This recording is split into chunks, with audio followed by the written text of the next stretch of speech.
And Everyone is here. We're going to move into, everyone with the exception of Councilmember Duncan is present. Chuck is here. Oh, there's Councilmember Duncan. And we are reconvening the meeting of June 18th, 2024. We'll note that all council members are present. And do we have a motion to recess to closed session? So moved. Second? Second. All in favor, aye? Aye. All right. Carries 5-0. Thank you.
You never had a beard?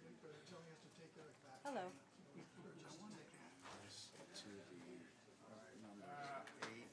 Eight. 8B, okay. Can you give me just 1 second, because we're just about to get the meeting started, we just have to call it to order. Yes. All right, we're going to call the meeting to order. The meeting Of June 18th, 2024. And Mayor, I do have one announcement to make just before we get started. Our vendor that provides the online voting system, the iPads are down right now. They're having a service issue. So we'll still be able to show the agenda items online, but we'll do roll call votes this evening. All right? We'll expect to get our money back.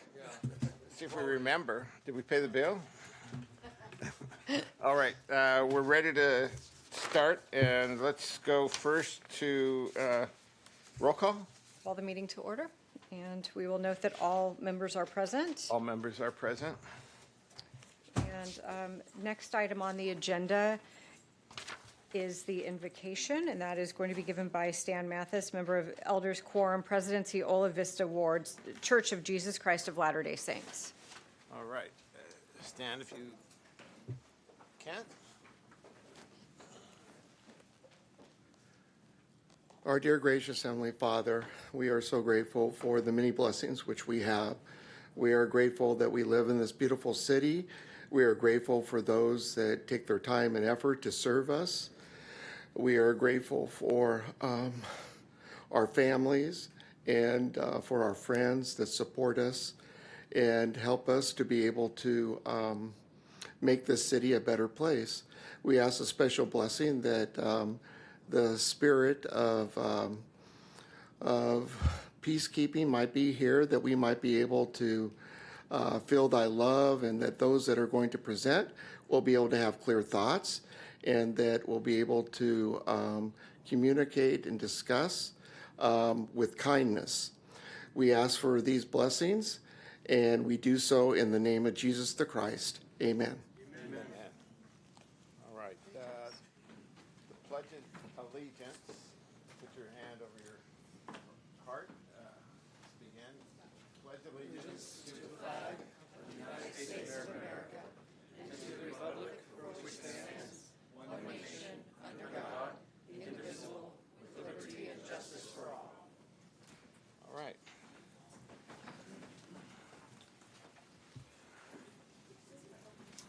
Okay, we do not have any special presentations this evening, so we can move on to council member reports. All right, council member reports. I guess I'll start. I have a couple things that I want to go through with the public. One is we had the North Beach Homeowner Association Forum, an effort to reach out to the community, engage in direct dialogue with our residents about concerns and updates on what the city council in entirety are doing. We had a meeting. It was graciously hosted by the casino, well attended by the community, numerous takeaways. City manager Adam, Adam and Tamian were both present and had a few follow-ups to attend to. One of the major takeaways, and Rick, in your report, if you want to talk more to this, was the Mirror Bar project. We, subsequent to that meeting, had an opportunity to go to that site, meet with the general contractor, review the status and the delays. And I'm not going to get into more detail, but maybe, Rick, if you want, you can talk more about it. One more interesting footnote from our North Beach meeting. We got out about 9 p.m. We were there meeting outside the casino, and a homeless gentleman came up to us, a little bit lost, said, "You guys look like attorneys. I lost my driver's license. You can help me. Can you help me?" And of course, our response is, "We're from the city. We're here to help." But I mention it only because I think Rick did a great job in reaching out and making sure our homeless advocates were able to connect with him. And I think the next day they were able to assist him in getting some resources so that he could move where he wanted to move to, or move on to where he wanted to move to. Rick, if I'm going to let you fill in the details on that. I just mention it because it's one of the things we do in this city is try and help as many people as we can. And Rick at least did his job on that night. I hosted the Marine Corps dinner along with a small group of the members. It's been our tradition in San Clemente to host a farewell dinner for the departing generals of the 2nd Battalion, 4th Marines, our city's adopted Marine Corps unit. I was delighted to host a dinner, bid farewell to Brigadier General of the Marine Corps Installations, West Marine Corps Base, Camp Pendleton. Jason Woodworth, he's on his way to Washington, D.C., the Pentagon, and we wish him the very best. I also had a chance to chat with him about San Onofre Beach, which they're under negotiations with to lease that beach, continue to lease that beach to the state parks. That looks like it's progressing well, but I agreed to follow up with him before he leaves real soon. Last week I had the opportunity to go to the University of California at San Diego for a shake table test. I was invited to view and experience a shake table demonstration at the university. It's a seismic shake table. It collects data, demonstrates the safety attributes, and is able to analyze the behavior of our dry storage systems for spent nuclear fuel during earthquake simulation. So I won't delve into it. I can put more information on the website, but it was one of the steps that we're taking with the Songs Community Engagement Panel to demonstrate that the canisters that we have are safe even under earthquake simulation, and they can withstand that amount of shaking. The next day, I had the opportunity to meet with the Department of Energy official Paul Murray, who's the Assistant Secretary of Used Fuel and Waste Disposition for the Office of Nuclear Energy.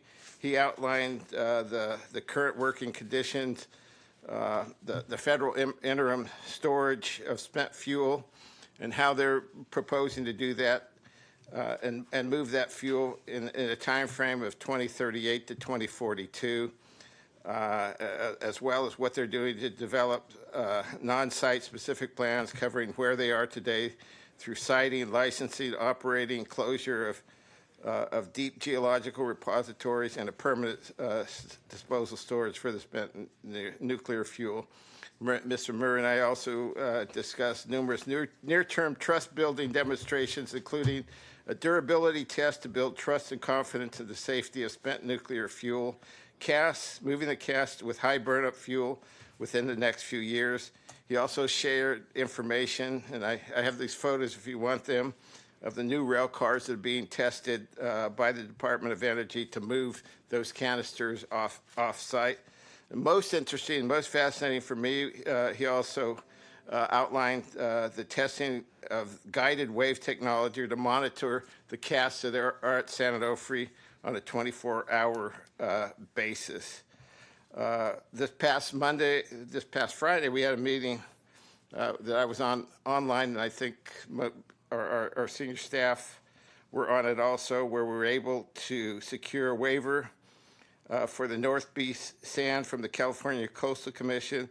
The Coastal Commission approved 50,000 cubic yards of sand from the Santa Ana River for placement along 1,500 linear feet, 70 foot wide from the high tide mark in the North Beach area. Work can take place when it does begin in the next few weeks, Monday through Thursday, from mid-June through September. We were also able, on that same day, to secure the approval from, let me find that, what was the other commission that got the Army Corps of Engineer, which Leslie and our city manager were so gracious to work on. We also had a meeting, and I'll let Rick talk more about this. Went and saw the demonstration at the Capistrano Unified School District to learn more about their emergency preparation and what lessons we could learn from that.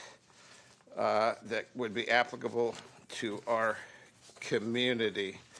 And finally, I sent a letter on behalf, along with the vice chairman of the San Onofre Community Engagement Panel, sent a letter to the Assembly asking them for help in disposing of the nuclear waste on a timely basis. That's my report. Next, anybody? I'll finish up on some of those things Okay. you started. Start with the last one. Yeah, we went to the Capistrano Unified offices, and they have a great EOC center. What that is, an emergency operations center, and they have a room dedicated, all set up with the telephones, the computers, the whiteboards, everything they need in case they have an emergency at school. And they know how to respond there and know how to set everything up. And we have an EOC space here at Public Works, but we don't have it set up. And so we're able to go with Victor and our city manager and kind of see what they've done to set up a good EOC. And I think we're going to use that as a model to get ours up and going. As the mayor mentioned, we did take a tour of the Miramar. I know there's been a lot of concern in North Beach residents, residents all over the city, is what's going on with the Miramar. It doesn't look like anything's gone there really much in 3 years. And so we went down and actually got to talk to the contractor. The developer's been giving people different stories. They've said that the vendors are going to be in there and open in August, and it's very, very apparent that that wasn't going to happen. So the contractor gave us the straight scoop. The inside is coming along. They did have a slowdown because they had a major copper theft there.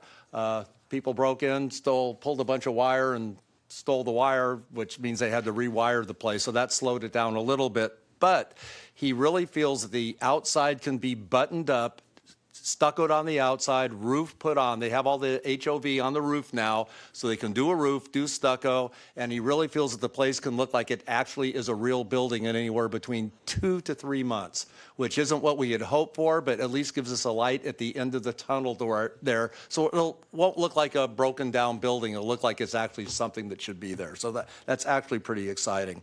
To tail end also on the homeless incident we had after had a meeting last, I think, Wednesday at the North Beach at the casino there with the homeowners. And when we left, the city manager, myself, and the mayor were standing outside, and a guy did walk up, obviously new to town, and I think he only thought that you were an attorney. I don't really think I was an attorney, but he did think we were attorneys, needed some help. He'd lost his license. What could I do? I'm trying to get home. And although I knew our outreach workers were not available, it was late at night, and I said, if you're sticking around, if you're still in town, be at the train station tomorrow morning at 9. I contacted Carly Hunter, our outreach person, and advised her of this person, said, Eddie's going to be looking for you tomorrow. He's wearing a green sweatshirt, and she did contact him at 9 o'clock the next morning, hooked him up with some way to get some ID, and actually got him a ticket on the Homeward Bound program to get back to where he wanted to go, where he had family. So it shows it does work. And also on that last Monday, before this had happened, I was down with I was at the first session of the junior lifeguards to watch them kick off, and I was walking back to my car at the Pier Bowl, and I saw Carly Hunter and Troy and Deputy Amber Garcia speaking to an individual on the sidewalk that I have known for many, many years as one of our local unhoused person who has a very, very distinct drug problem and alcohol problem, and he was sitting on the curb, so I just went over to see what was going on. And Deputy Garcia took me over to the side and said, well, he's agreed to go into treatment. And this guy has never agreed to go into anything. And so Carly and Troy were working on a place to put him. They got him a place that would treat him, but they said he had to go right now or they wouldn't take him. And Deputy Garcia phoned dispatch and requested permission to transport this guy to the facility. They said yes, and so we got one of our longtime chronic homeless, at least got him into a treatment for now. Let's keep our fingers crossed and hope that lasts. But it's a lot of great things happened this last week, so that's my report. Anything else? No, I'll go last. Go ahead. So I was not in town the last a few weeks, so thank you for attending all those things. Very important. I was on a family vacation, but I was able to have the amazing opportunity to stopped by the Normandy D-Day Memorial, not on the 80th anniversary, but a week after. And it was truly an incredible experience. If you haven't had the opportunity to go, I would encourage you to, and find that opportunity to take it. I just wanted to share two of the quotes that were engraved on the memorial sites there. First one was, their graves are the permanent and visible symbol of their heroic devotion and their sacrifice in the common cause of humanity. The second is, these, meaning those who passed away on that day, endured all and gave all, that justice among nations might prevail, and that mankind might enjoy freedom and inherit peace. And those quotes put a lot into perspective on how we go about our business and in our city, the things that we care about, the things that we focus on. All these things, they are important. But what they did there on that day was something not for themselves. It wasn't even necessarily for America. It was for other people's freedom, freedom for all humanity. And those characteristics embody why so many love what America stands for. The freedom that we stand for, not just for ourselves, but that we believe all have that right. So thank you for letting me Absolutely. share that. I agree Yes. with you. I've been there a couple of times, and if you ever get the opportunity, it's a moving monument to American freedom and freedom of all of Europe. So I'd second your sentiments. Anything else, Chris? Did you? Steve, you have anything? No, go ahead. Okay. I'll try to be brief here so we can get into the agenda. So car show, we had the San Clemente Downtown Business Association car show a couple weekends ago. Now, even more successful than the past, I guess the most people ever, over 10,000 people. So I was honored to help give out the awards, as I always do, as the liaison to the DBA. And it's always a great feeling when we get Del Mar, all those classic cars and everything. We're such a great place to host something like that, and I love the community feeling about it, right? And how you get all ages there to celebrate those classic cars. So that was wonderful. Kudos to the DBA. Did attend Flag Day with our supervisor, Katrina Foley, over in Dana Point. It was spectacular. If you made it down there, all the American flags all lined up exactly sort of in rows. It was incredibly meaningful and hosted with the VFW in Dana Point. That was great. We had Father's Day, so to all the fathers out there, happy post-Father's Day, or as I like to call it, the second Mother's Day, actually, because the way my wife does it, she schedules all the stuff she wants to do, right? So we got pedicures, we went on a hike, but, it was great. It was great Father's Day to take a break and sort of just spend time with family. Should mention, on the surfing front, if you hadn't seen, the WSL decided to have the finals elsewhere next year, which we expected. It's going to be in Fiji. So a little bit harder for the Groms from San Clemente to get to, but we will have it this year, and it's going to be, I think, the best ever. Hopefully we have some San Clementeans in the finals again, and so look forward to that in September. But on the surfing front, good news, we are making some adjustments to the blackball on T Street, and so kudos to our Marine Safety Department for working with the surfing community to make adjustments and lessen the blackball. So there's more time for surfing for our local surfers at our local break T Street, where the Colapintos started and everybody else. So that's a little mixed blessing, but having the finals here for its last year before it moves it's going to be an incentive to make it the best ever. So we're looking for our business community to gather around and really make it very successful. And we will get a competition every year, just not the finals. One final note, saw on the news, Willie Mays passed away. So kind of a sad note, but he was 93, lived a full life, one of the greatest baseball players ever. So anyway, thank you. Thank you all for being here. Thank you. All right. Yeah, just one quick thing. Since our last meeting, I attended the Regional Alzheimer's Facilities fundraising event at the Casa, at the casino. very well attended, and a serious mental condition that's increasing in our country, unfortunately. But it's a great event, well attended, and they raised a lot of money. Honored to be there. Thank you. All right, next item. Oral communications. And I'll call the first several speakers up, and if you can sit in the area that says reserved for public speakers.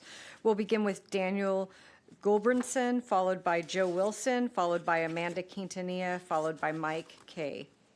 Daniel?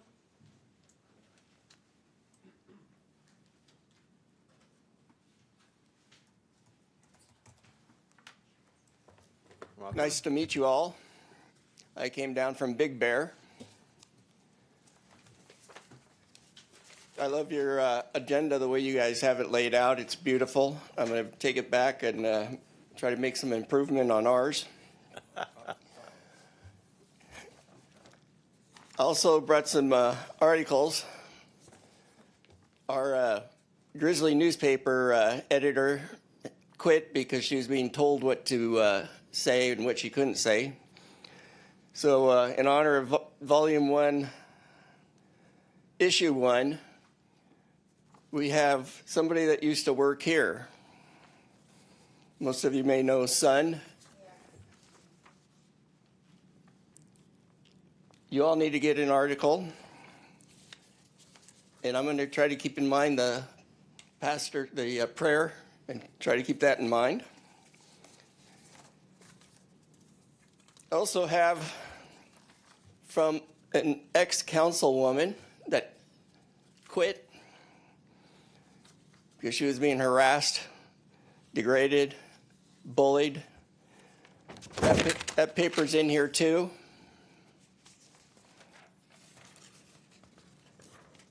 And that was by Sund. Also, I have meetings of a Big Bear Municipal Water District. A gentlewoman, a general manager, Brittany, and it's what we call the F-bomb meeting. So that's laid out. It's all public record. So if you all can review that, I left my card in there. What we have is several cities, what I call leftovers. We have 5 planning, 5 council. Almost 20% of our upper leaders are not leaders, they're rulers. They didn't ask questions of some of these people. It's not just Sund, but we had another one from Los Angeles City Hall that needs to go. He was the highest crime fine there was. He was in planning. It was $400,000, but he left quietly and said he'd pay the fine. Only paid $300,000. And I just want to say there's going to be some angry women. I tried to get between my daughter and wife one time, and that was a mistake. And we're going to have angry women there. Thank I figure it's only going to take about 30 to be the same as Hiroshima, because there's going to be some angry women. Thank you for your comments. Joe We'll Wilson. take a look at your documents. Pardon me. Joe Wilson, followed by Amanda Quintanilla, followed by Mike Kay. Good evening, everyone. Thanks. Good to be back here. One brief but very important request that I have for you, a call to action, if you would consider this, please. And that is that quite a few months ago, early in the year, OCTA created a sense of urgency and communicated this urgency about trying to protect their tracks, particularly in the south end of town, and that it was urgent to get that done before next year's, the winter storms. Given the calendar, we only have, 4 or 5 months or so left before some kind of action could be taken to protect those tracks. What I'm concerned about, and what I'd like to ask you to do as a group, or designate one of you to do so, is to make sure that OCTA is transparent in the coming weeks and months about exactly what they plan to do in these upcoming weeks and months. I know that there's a delicate and complex relationship that this city has with OCTA. They're very supportive of the city in a lot of ways. It's not so easy to say the most important thing is the sand, but it's crucial that we don't have them create any damage to our beaches. So I'd like you to consider, please, ensuring, doing the best you can to get OCTA to communicate in the coming weeks exactly what they plan to do. Are there boulders going down? Is it only boulders, which is obviously not okay? If there's going to be a mix of sand, how much sand? Is it enough to keep the ocean away from the rocks, which if the ocean does reach the rocks, as you've all learned, it will scour away the beaches. Please take an action like that. Thank you very much, guys. Thank you. Thank you very much, yeah. And we just to let you know, we do meet with them frequently, and we'll continue to. Amanda Quintanilla, followed by Mike Kay, followed by Suzanne Ruiz. I have a quick presentation. Let's see, next slide, please.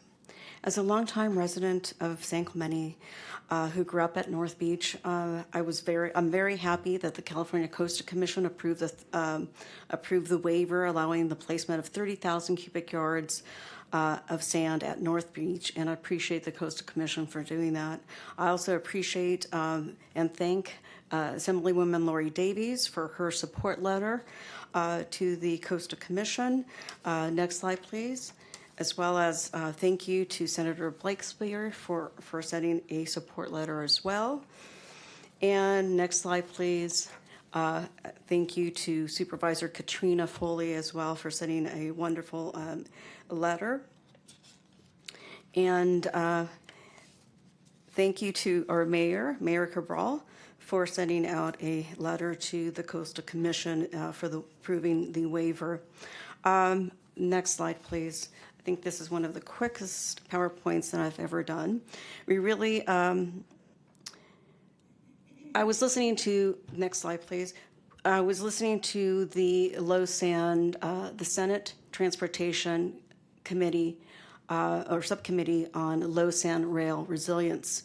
And Mr. Chad Edison, Chief Deputy Secretary for Rail and Transit with the California State Transportation Agency, or CalSTA, stated this at the Senate Transportation Subcommittee on Low Sand Rail Corridor Resiliency. We really are much stronger when we all work together.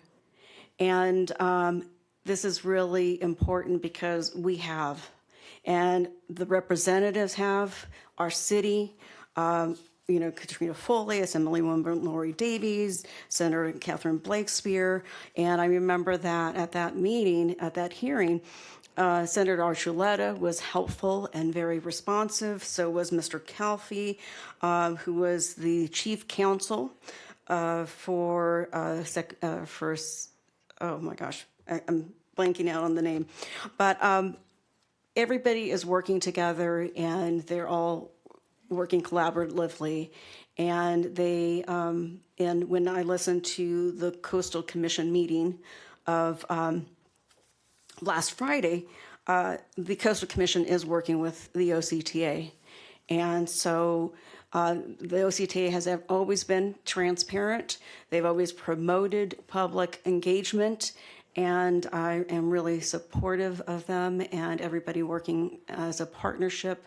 And there's nothing difficult or anything that's not complicated. OCTA has always been our friends, have always been our allies, and always helped the city of San Clemente. Thank you very much. Thank you very much for your comments. Next speaker.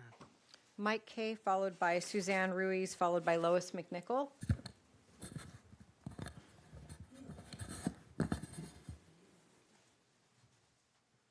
You have a PowerPoint? Nope, just Okay. looking for the clock, but, okay. Council, Mayor, I want to speak on a subject I've brought up before repeatedly. I just want to touch base and go into a little bit of detail on our need as a community to be fire wise and fire safe. I was called out to fight a fire yesterday. A 15,000 acre blaze in Sonoma County, where my fire department is currently deployed. obviously not going. Obviously, I'm not heavily involved in that group anymore, but it certainly did bring it back home to me. I got pictures from my ranch up there of all the air quality that's gone down. My animals, my livestock are up there breathing some nasty stuff, and it brought home just what are the ramifications, even if a community isn't hit directly, what the secondary and third level impacts are on a community. And it brought home to me that it's inevitable we're going to be facing that as well. We're going to face smoke damage. We're going to face insurance rate issues. Insurance will even be dropped potentially for some people. And that's without a catastrophic fire hitting us in our area. I would like for our community to take this more seriously. I know we have OCFA. I know we have wonderful plans, evacuation plans, resources in place, brand new Red Hawk fire helicopters that can fight at night, all kinds of things. What I'm hearing up north is that winds are 80 miles an hour. The spray is going right back in everyone's face, and they can't fight the fire. I saw that when I fought fires up there, and I know that's possible in our community. I think we have a false sense of security. I think we're more exposed than potentially that we realize. So I just want to reemphasize that we live in a fire-prone area, that we've had a lot of rain, as we all know. Big fuel loads are out there, and I fear that we are going to get hit, or our neighbors are going to get hit this year. And I wish that we would be more prepared, not for the big one that'll wipe us out, but for the second level issues that we're going to have when that comes about. We know where the fires break out. We have the fire maps. We see them year after year. I get over there off Barcelona Road. I've taken a look repeatedly. I don't see it. I don't see enough of a fire break there. I wish we were in a position where we could feel more secure and safe about this. I've brought it up a couple times before, and to their credit, OCFA did make some presentations, did assure us that things were in good shape. But so did the firefighters fighting 15,000-acre fires up north, as well as in the LA Ventura area. We are going to get hit, and unfortunately, I don't think we're fully prepared or in a position that we could be in. Thanks. I appreciate your comments. Next speaker. Suzanne Ruiz, followed by Lois McNichol, followed by Susie Lance. Hi, good evening, council members. Thank you so much. The reason for me coming tonight to talk is about our third encounter with these pop-up food stations you'll see where there's popsicle sticks with fruit on them. And these are illegals selling food without permits. So you go up to them, and we've been able to get 2 away, but yesterday was a whole different story. Bottom line, they don't have permits. They haven't had TB tests done. They have absolutely no credentials. It takes a business. I was a business owner for 26 and a half years, and trust me, you have to be licensed for everything. And anyone in here that owns a restaurant know that that's even more strict. No food is tested, nothing. And yet I called not only code compliance, code enforcement last night, but my husband did too. But we went shopping. Okay, so they were outside. I have it all video. I have pictures, everything. It's crazy, but they're very bolden people. Some are not, because all you say is, I'm calling 911. You get the cops on the phone. They get out of there. And they almost always have handlers, like they did last night. One particular one in front of Sprouts did not one time. He did not. He just grabbed the stuff and took off. So bottom line, if they have something to fear, it's because they don't have the permits. Just like last night. But they had a handler that was a tough guy, comes out of his car. He went around the parking lot a few times to see who dropped my husband off to go approach him with the city compliance paperwork that we had with us, okay? Showing them that they are not compliant, because we asked them, do you have permits? No. Do you have TB tests done? Did you get a health approval? No. Bottom line, nothing. And this is unacceptable. But I think there might be some problems with the area. So let's talk about this. We have also a problem with fentanyl in the United States of America. But California border and Mexico, this is where it's coming in. So I have some data points I just grabbed off the internet. Bottom line is fentanyl only takes 2 milligrams, for it to kill a person. and a child even less. That's the tip of a ballpoint pen. Okay. The second thing is the leading cause of death among 18 to 30-year-olds. It's fentanyl poisoning. Can you even believe it? We're losing our youth, our young people. And the other thing is our tax dollars are paying for code enforcement that are not available. And that is exactly what happened last night. So let me go into what happened. I called code enforcement. My husband dropped. I dropped him off. He went to the Stater Brothers in Cove, where you come in where that 76 station is, and the Stater Brothers market sign. We have to- I know, but this is so important. It is important, This but- is about but- food but we've poisoning. already been This is through about here. illegal food processing. I get it, but we have to limit They're everybody selling to it. 3 minutes. Okay. We've been here for 8 hours. I've Fine, been here I for already 8 got in hours touch. already.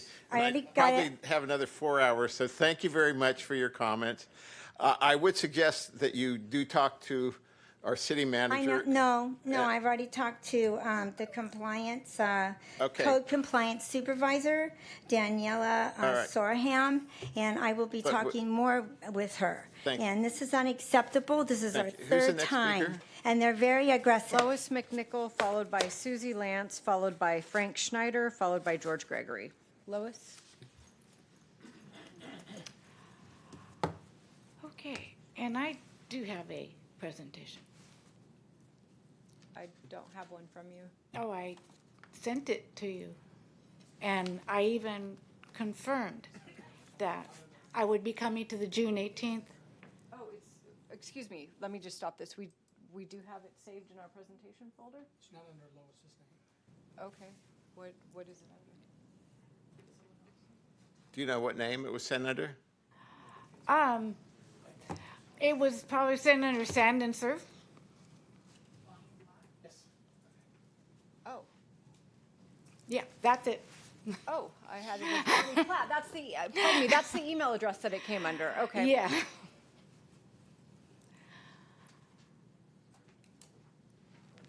Okay, I'm here to talk about sand restoration, not sand replenishment. The U.S. Army Corps of Engineers, their methods are not designed, they are designed to protect people and property behind the beach. They often create an offshore bar that creates waves to break farther offshore that dissipates wave energy. And the project must be supplemented with additional quantities of sand called periodic nourishment. The goal of beach nourishment is not to maintain a wide, dry, exposed beach. It should move by itself. Currently, they use dredging, and that harms marine life. These tubes that they are putting in there, they cannot be removed, and this is a temporary solution to a permanent problem. There are natural methods, and one is reefs. They can be constructed with geotextile material that can interact with surrounding sandbars, but reef is not surfable year-round. Dunes can be created by erecting fencing on 3 sides with an opening to the ocean, and they are considered a passive restoration process. Groins are created with wood or rock, and they only build sand on the updrift side. There is another technology known as sand savers. This does not harm marine life. It is inexpensive and reusable. It reduces carbon footprint due to no need for barges, and it promotes beach accretion while preventing beach erosion. Surfrider had some concerns that were confirmed during a recent meeting when OCTA released their proposal to deposit 60 to 77,000 tons of rock to reinforce the San Clemente State Beach. That plan includes lining 2/3 of a mile of state beach with a 50-foot wide revetment. This will more than triple the length of the Cypress Shore's armoring.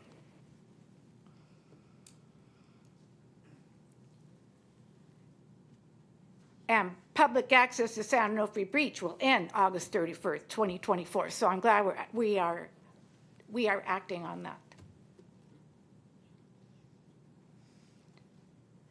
Sand at any price. U.S. Army Corps of Engineers proposes $170 to $200 million for 50 feet of beach over a period of 50 years, which will cost San Clemente $10 million every 5 years. This is a temporary solution to a permanent problem, and it's an ineffective and harmful method.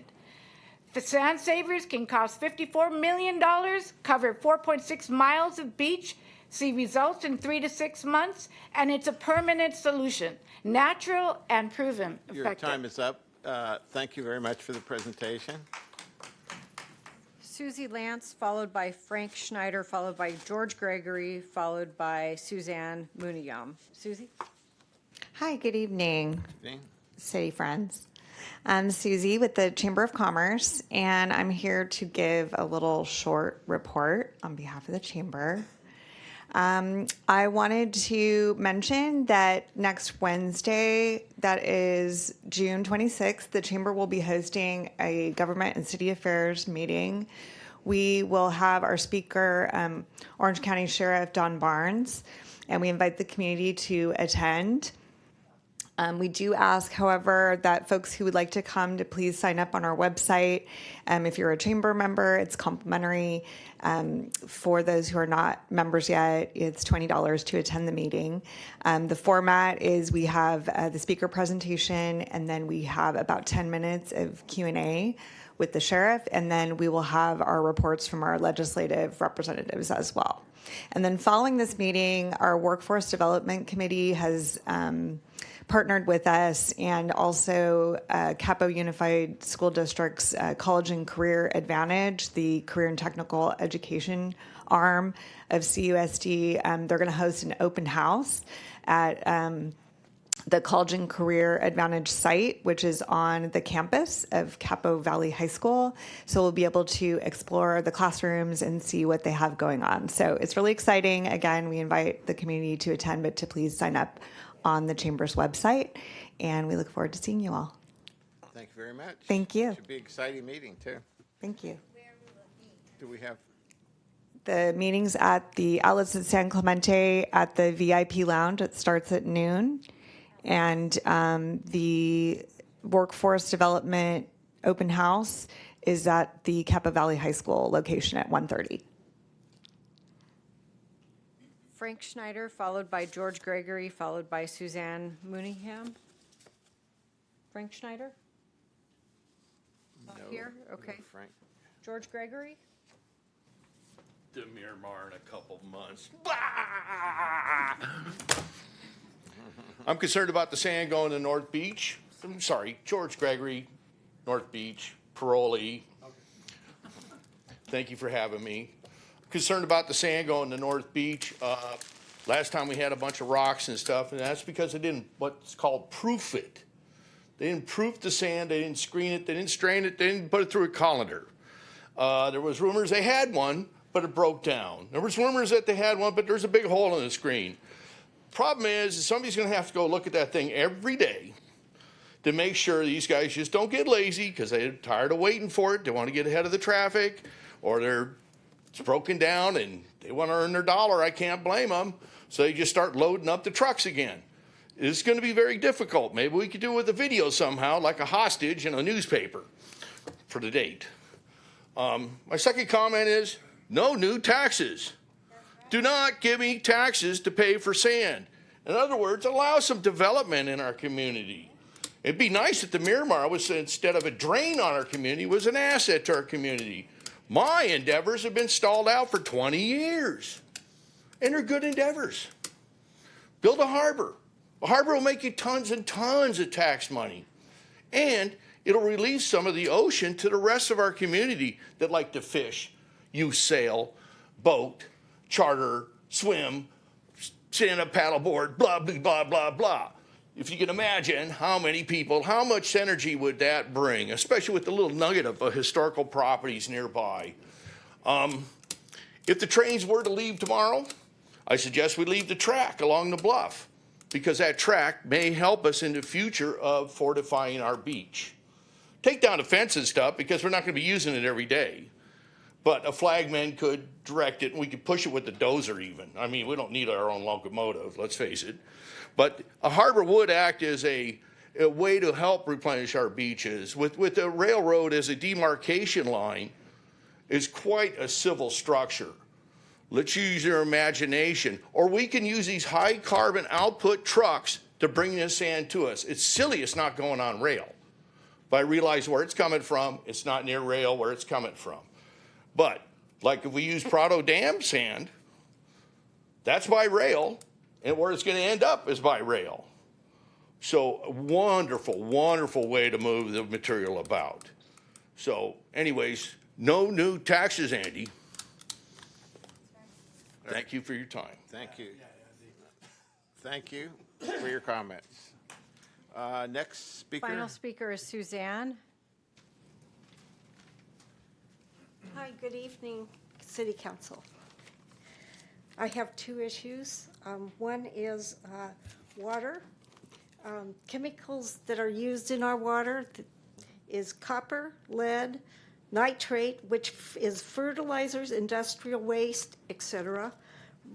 Radion, which is groundwater, includes human and animal waste, washing dishes, and showering.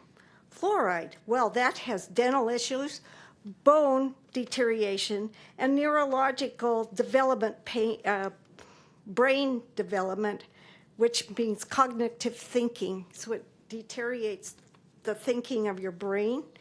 It causes thyroid deterioration. By the way, Crest toothpaste, who says they have fluoride in there, has never, ever been approved by the American Dental Association, even though they have that on their bottle. Also, the calcified pipes are having to be replaced in both residential and commercial buildings. The next thing is food cart, where they're operating without the permit. There's no food regulations, and the code violations cause health concerns and food safety. The illegal immigrants usually are the owners. Fentanyl has been discovered in fentanyl has been discovered in food shopping carts, food trucks, and food carts. So the code enforcement in Washington is in Washington, not California, and definitely not in San Clemente, California. And that's basically what I have to say. Thank you so much for listening. Thank you. I think, just to clarify, we do have. Yes, of course. No, we do have a code enforcement that does some things here, and they would be the appropriate people, along with our city manager, to talk about those issues with food. Thank you very much for your comments. Yeah, the only reason I mentioned that is But somebody. we can't have a discussion about it, but I see. just wanted to Okay. let you know No to problem. reach out. No Thank problem. you. Thank you so much. Next speaker. We're done with oral communication, so moving on to motion waiving reading in full of all resolutions and ordinances. Do we have a motion? So moved.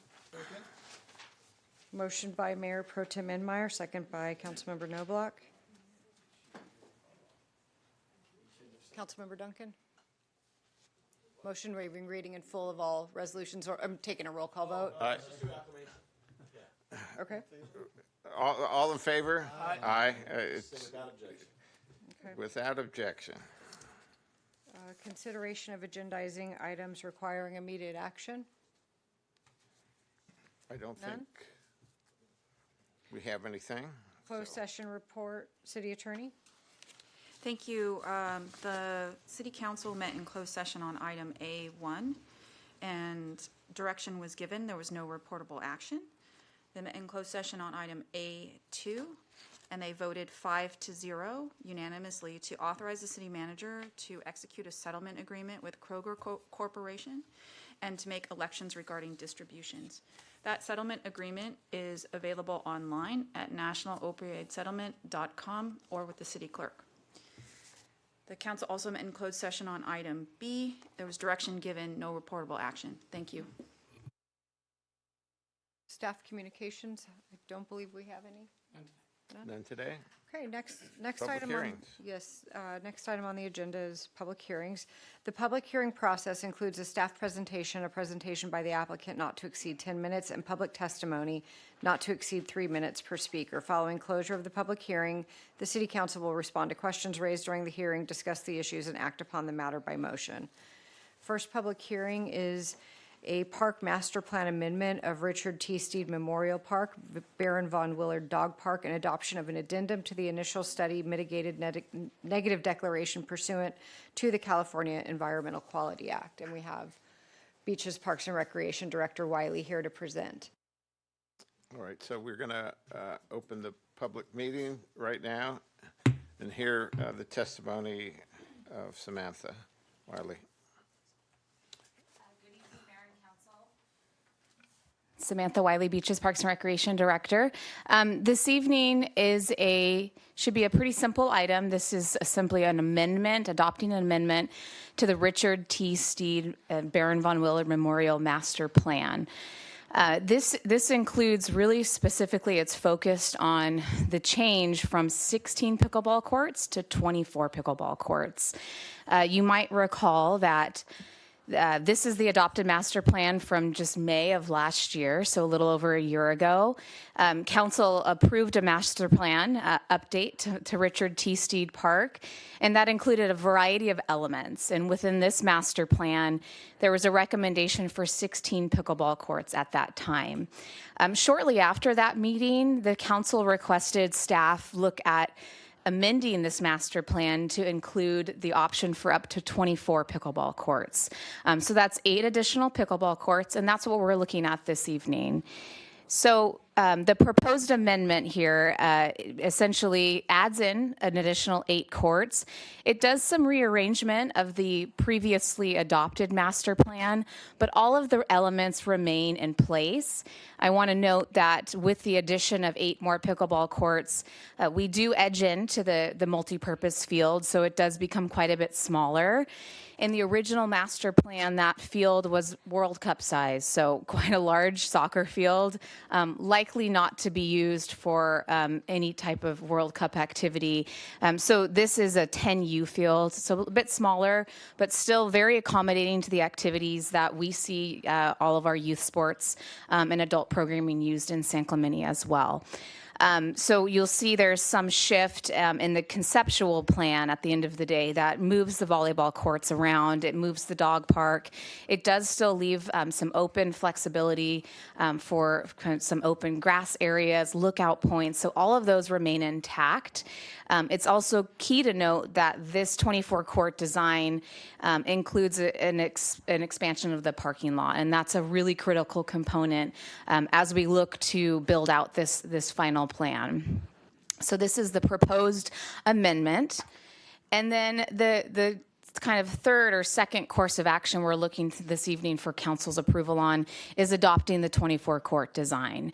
Again, council gave direction to go out and get a design for the 24-court pickleball facility. And that was at a time and a place where we really seriously wanted to look at building and expanding pickleball. Obviously, we've gone through a lot of iterations of pickleball. We've come a long way in pickleball. We've got temporary courts now at Steed, and those came upon us really quickly in an effort to relocate pickleball. So we've got a temporary setup. Those will remain in place for the time being. And in the meantime, we are hopefully able to adopt this design. And going forward, this design can be used to go out and solicit funding. I think one of the big key points to take away this evening is adopting a master plan amendment and adopting the addendum to the mitigated negative declaration does not guarantee funding. It doesn't identify any funding sources within our budget. It simply takes the administrative action that we're rubber stamping this plan, and going forward, when there's funding identified or funding becomes available through a private source or another entity, we now have a plan that we can put into action relatively quickly. So this 24-court design in front of this on the screen this evening was reviewed by the Beaches, Parks, and Recreation Commission. There were 3 total designs proposed by RJM, who was our design consultant and firm that we worked with. This design includes an option to build out modularly. So we can do this in sections of 8 pretty easily, or even sections of 4, without much impact. I think that's an attractive part of this type of design, that it doesn't make us commit in the future to the entire space, but rather piecing it off if and when funding becomes available. You'll notice that there is, again, a significant expansion in parking. We've also got a championship court. That's what we've heard is important as part of a pickleball facility. It also has 2 restroom facilities, one towards the back and then one at the front, where there's also an operations building that potentially could have a staff member there to collect fees or whatever may come about for this, again, proposed future pickleball facility. And that ends my design. I do want to note that, again, this is not triggering funding. This is just rubber stamping the 24-court design, finalizing and adopting the master plan amendment, and adopting the addendum to the mitigated negative declaration for the environmental analysis. And then in summary of the environmental components, most of the findings for the additional 8 courts, it was negligible or not significant enough to trigger any additional needs from the environmental standpoint. So any monitoring that was put into place through the adoption of the initial study and M&D stays in place as soon as construction begins. So I'm happy to take any questions if there are any. Well, we all did receive your 200-page report that outlines in detail the development, the plans, the program, and I just want to reiterate that this is not funding. I think we're looking for funding in the future if we ever find it, and the pickleball community has also said they were going to look for funding also, so that's not even an issue for tonight. It's just an issue of approving a process we've already approved previously. I wanted to ask a question, but are there oral comments there that are we no need to take speakers. before we ask questions? There's no speakers. There's so- no speakers. Okay. So let's go to no speakers. Let's move. Do we close the? If you're asking questions of staff, you'd leave the public hearing open. We'll leave it open and go ahead and ask your questions. Yeah, and this is just for reference. I remember a couple of years ago, there was an estimate of a cost for these 24 courts. Do you remember roughly what that was? At 10.9 million. 10.9 million. Okay. And a fraction of that is the parking lot, I'm gonna which do would be shared use. I'm going to do some math. And the bathrooms. That was my only question, and I'll hold off on a comment if anybody else has questions. I have a question. First question is, and I think it's sort of inherent in your presentation, Samantha. Thank you, by the way, for the presentation. Thank you for that that markup. I think it's beautiful, and I commend the Beaches Park and Rec Commission for their hard work on that. If we aren't able to find some funding, could we change it, make another amendment, and then do something else with that area that's currently set out with the 24 courts? Yeah, anything's possible. I think when you look at a master plan and implementing it, you now have elements that can be looked at. And just because there's an option for 24 courts doesn't mean there has to be 24 courts. It could become 12 courts. It could become 10.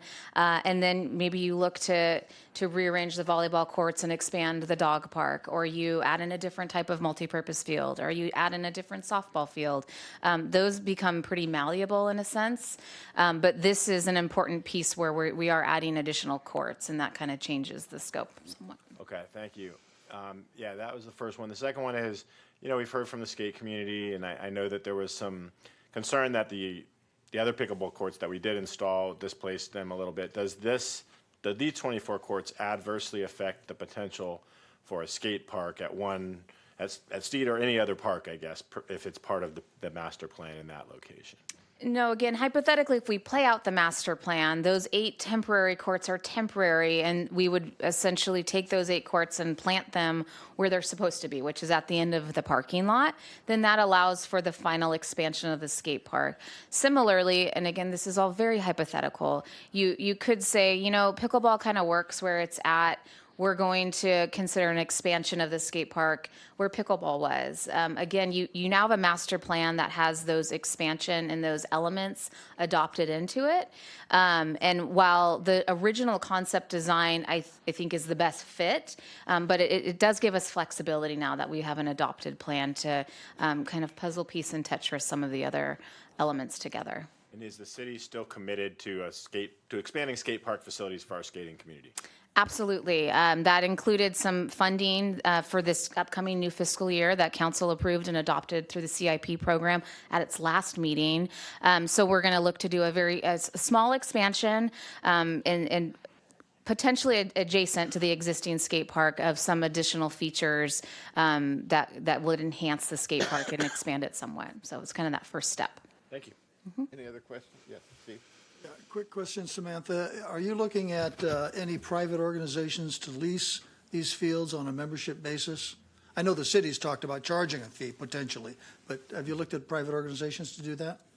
So, clarifying question, fields or courts? Courts. Okay, so for pickleball, with the existing courts, we still have some direction from council to go back and get additional feedback from the community. So we owe council an update on that as well. So Staff it's in the works. That's but you in the don't have works, anything to report yeah. But of course, any type of new pickleball development or facility, we would absolutely want to look at private organizations as potentially a That is part of the works public-private. as you move down the road. Absolutely, yeah. Perfect, thank you.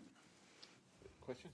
No further questions, and we're going to close the public hearing right now, and we'll take a motion and then move on. If there's discussion, someone want to move this item, or? Do we need to bifurcate? Do we need to bifurcate the two resolutions, or can we take them both together? I think we can take them both We- together. we- I move that we adopt the staff recommendation, including both resolutions. Second. All right, so Have some discussion before you. we can have discussion, yeah. Yeah, that's a comment, and this isn't a reflection on this council or even the staff, because most of this council wasn't around when most of this was decided on. It's too bad, because I remember it came up briefly and then got shot down. I'm just disappointed that we couldn't have taken those 8 temporary courts that could last for 20 years if we needed. If you go up and look at them, they're not temporary. And we couldn't have put those 8 courts back in the location where the master plan says we should have them. I mean, I don't think it would have cost that much more money. There's 2 lines of 8 courts in 2 different places in this plan. It wasn't the money, it was the speed of being able to install. Okay, I'm disappointed that you didn't take into consideration a couple of extra months, whatever it would have taken to level the area and put them where they're ultimately going to go. And that way we would not compromise the skate community. We would have already had the courts there and could have added on from there. I just think, I'm saying this as, maybe we use this as a lesson going forward. We really need to take a look at what we do before we do something that's going to have such a huge impact on 2 communities. And that's all. It's not even, I'm not harping on anybody. I'm just saying let's use that as going forward if we have to look at a program like this before or next. Excellent point. All right, yeah.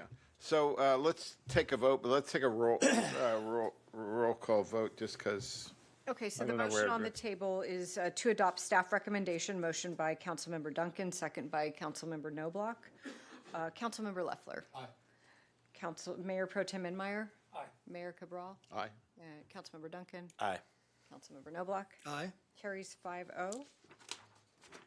Next item on the agenda is a de novo appeal hearing of development permit 24-027, a request to construct a 2-story single-family residence on a vacant lot at 239 Avenida La Cuesta, abutting 2 historic resources, 233 Avenida La Cuesta and 243 Avenida La Cuesta, and finding the project categorically exempt from CEQA pursuant to state CEQA guidelines section 15303, Class 3, new construction and conversion of small structures, 14 CCR 15303.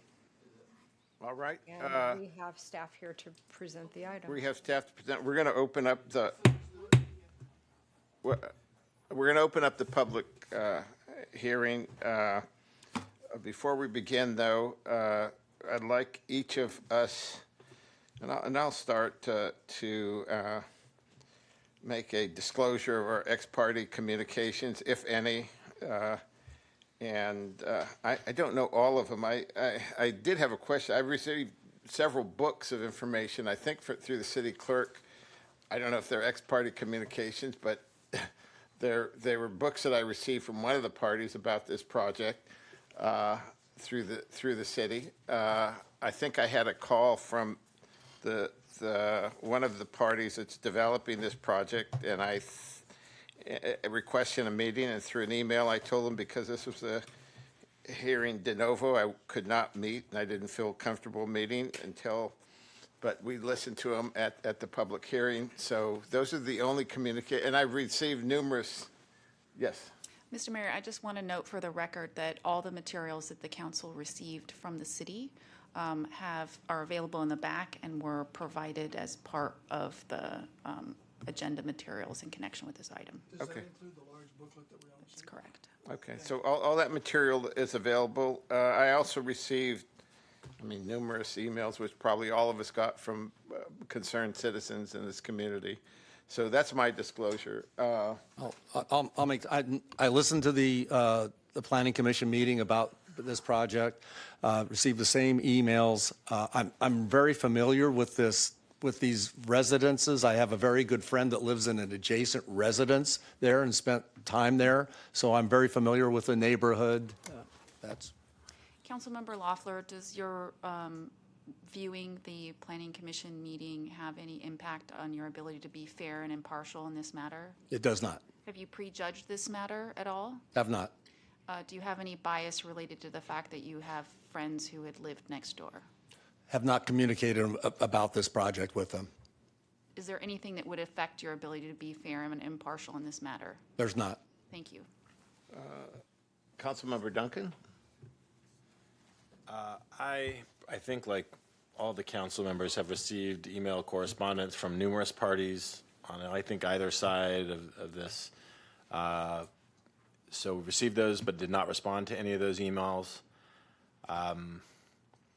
The issue came up during a review of the new tile structures at the little outcroppings on Avenida Del Mar, but I advised people that I could not speak about the item. But the reason that it came up is because one of the houses on the tiles is the adjacent historical property. That was an event put on by the Historical Society of San Clemente. And I have toured the Goldschmidt House as part of my tour of historical buildings in San Clemente. I think that's it. So I will just mention further, for all the people that have written. Well, I just should mention, you didn't ask me, City Attorney, but I have no biases and I can be neutral in terms of deciding this because of all of that.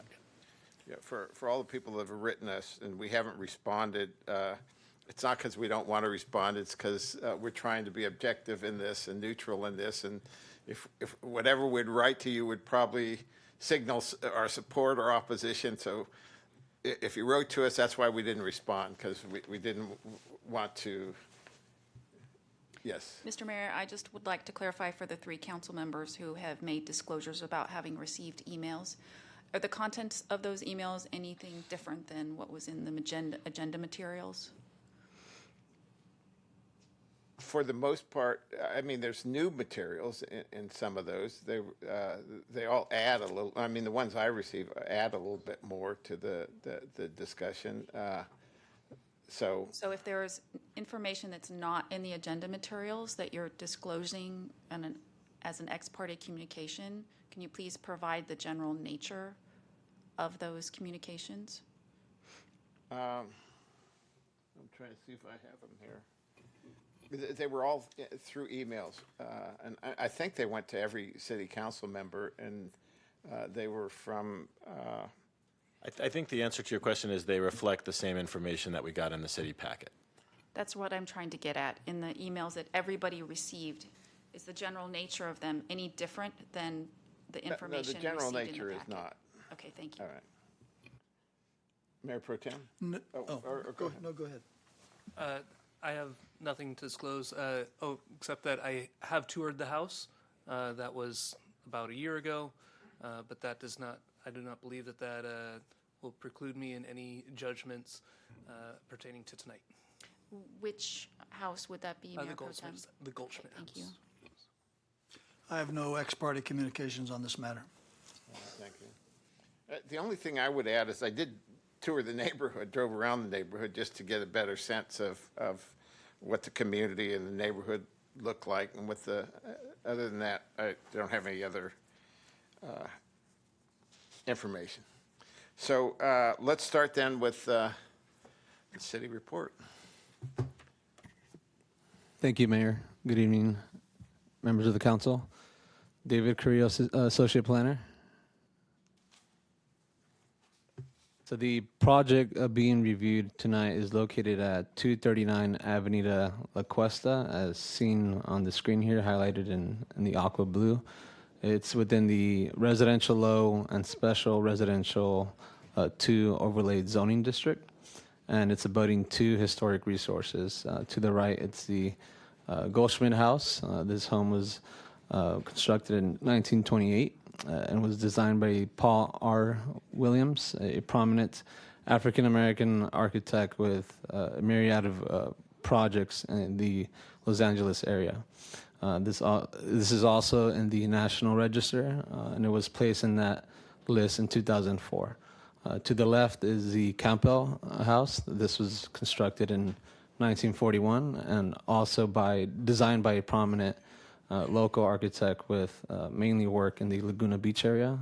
This is Aubrey St. Clair. And just to note, there is additional historical data on each of the historic properties noted within the staff report.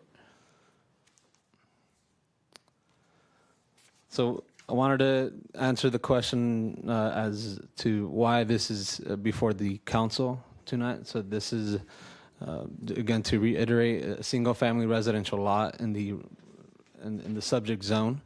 For any new single-family residence proposed in this zone, it requires a building permit review, which is ministerial, meaning that if the applicant meets the requirements and checks the boxes, the permit can be issued.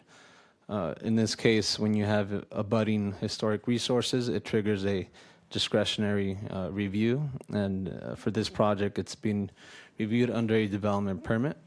You might have read through the emails and public comments that there is a concern on the title of the permit. This would have been reviewed as a cultural heritage permit about a year ago, but after the zoning streamlining amendments recently adopted by City Council, the name was changed to development permit. So that was mainly done to better associate the cultural heritage permit name to historic properties and facilitate things such as record keeping or running reports on projects that are done on historic properties. As far as the process, part of the concern from the public is that if this is being reviewed under a development permit, the same process will not be applied here. And I'll confirm that it's the same process if it's called a development permit versus a cultural heritage permit. The project was reviewed by the development management team. It was reviewed by the design review subcommittee, which also acts as the cultural heritage subcommittee. And as shown on the screen, it was approved by the Planning Commission on May 8th of this year. And I'll go over the required findings that the council has to make to support the project in the coming slides. So after the approval by the Planning Commission, within the 10-day appeal period, we did receive a notice of appeal from the public, which then triggered the de novo hearing. So this is basically a new review by the City Council, which is reviewing the same project with a modified resolution that includes the removal of a condition regarding landscaping, that it would require a variety of plant species. So that condition was removed, and there was a condition added to reduce the length or depth a pergola that would be discussed later through the public comment process. So again, the city council must make required findings to approve the project, and I'll show those on the screen as we move forward. So the project is a modern single-family home with an attached 3-car garage. We see the size of the home on the screen. It'll accommodate six bedrooms and 8 bathrooms, and it would include outdoor spaces such as a sports court, a pool and spa, and patios.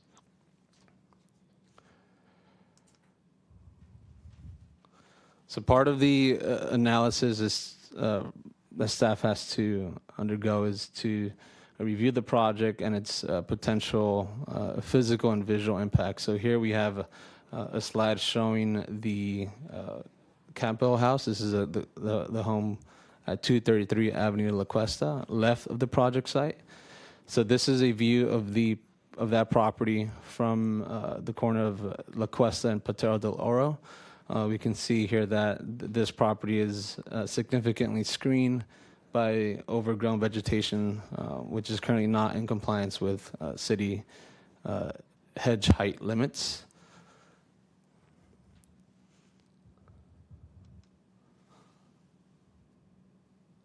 This next image shows the Goldschmidt house. So here we do see from relatively the same angle where the previous picture was taken. This is looking up towards the Goldschmidt house. There was a sight line that was taken. It's shown in the yellow. This essentially is extended from the left wall plane of where that window is on the screen and extended towards the intersection of Patero del Oro and Avenida de La Cuesta. So this sight line was provided and applied for the previous project at the site as well. The applicant decided to also apply that to this project, given previous comments and support by the city for a project at this site. So here, what we see here is how the project is pushed back to still allow for a view of that window as you move up towards the Goldschmidt property.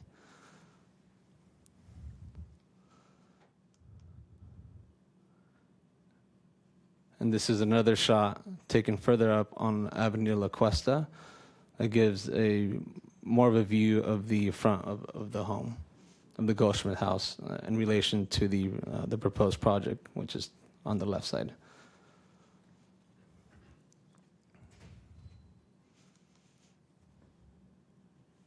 So here are the findings. I won't read all of them, but these are the findings that are listed in the resolution. So in the resolution, you'll find reasons and staff's analysis for supporting the project and recommending that the city council make the required findings to support this permit. To run through a few of them, the project must be consistent with the general plan, also with the city's design guidelines.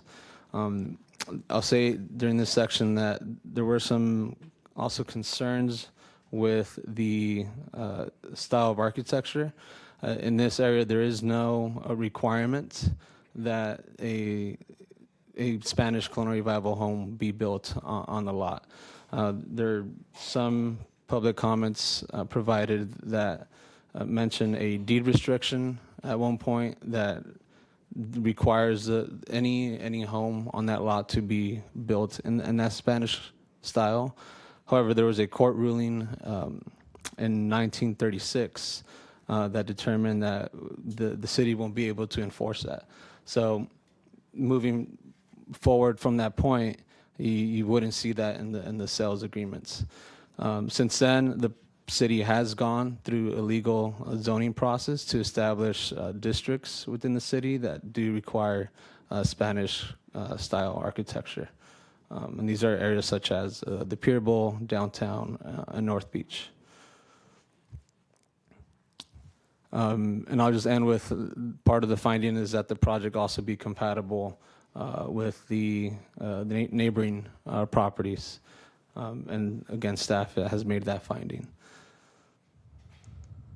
So in conclusion, staff recommends that the City Council determine the project is categorically exempt from the requirements of CEQA and approve the project subject to conditions of approval. We do have both the applicant and staff available for any questions. All right. Is this conclude the city report? All right, okay. Yeah. All right. We're going to hear then, we'll have the applicant will be given 10 minutes to present. Let's see. Are both parties given 10 minutes now? No, just the applicant. And I will say, I don't have a speaker card for the applicant, at least not under the names I was given. Is the applicant here, and do you wish to speak? Okay. Could you fill out a speaker card just for the record then, so we have it? Okay. So we'll give the applicant 10 minutes to present. And you have a presentation. And then we'll have public comments. Perfect, you've got it. Oh, okay. Okay, so I will set the timer for 10 minutes. We're going to set it right now, and you'll have 10 minutes to present.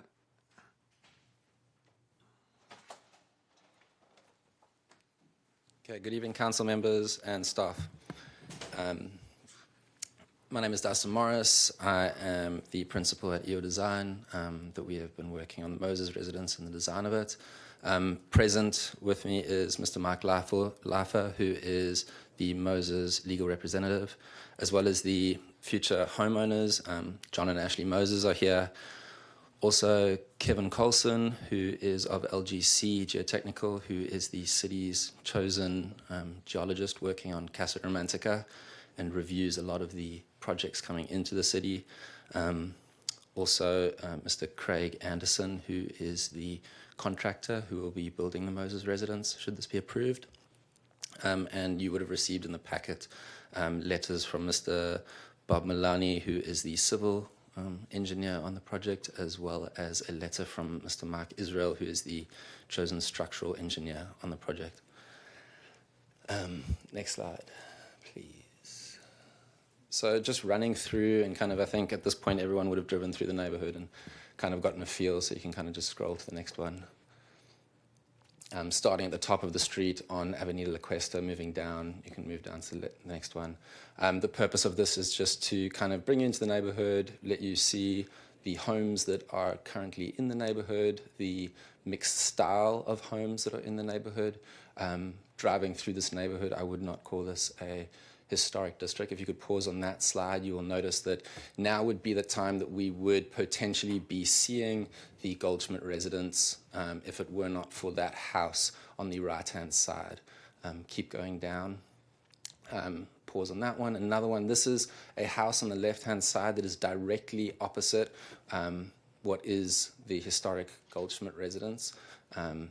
You can make your own determination on the style of that house.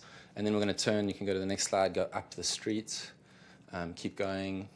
Again, just reiterating the mix and diverse language of architectural expression. Keep moving up. Now we're kind of turned around, we're going to face back, and we're going to start going back down towards the street, towards the Goldschmidt residence and the Moses empty lot, so keep going down. Here is your first glimpse at the Goldschmidt residence. Keep moving forward. Again, kind of pretty heavily blocked from that house on the right-hand side. Again, you can see the house on the left-hand side as well, not attributing to doing anything complementary to what the Goldschmidt residence is. Keep going down. Moving down towards, again, now back on the street at that intersection, almost zero view of what would arguably be the most important view of the Goldschmidt residence, which is the front of the house. So keep rolling down. The Goldschmidt house, keep going down. The Goldschmidt house from the front elevation, largely obscured by its own landscaping. Please keep going down. Keep moving. Again, obscured views of the Goldschmidt residence. The window that has been brought up multiple times, completely obscured by the property's own landscaping. Please keep moving. The empty lot as it stands, keep going down. Again, the blocked view, just keep rolling. Again, these photos at the Planning Commission was argued that we took the worst photos. These are all taken from Google Earth, readily accessible, so keep moving down. This is now 233, largely obscured from the non-compliant hedge that wraps the entire building. Keep moving. The view from the intersection, blocked by both, again, the hedge and what seems to be a sign. Keep going down.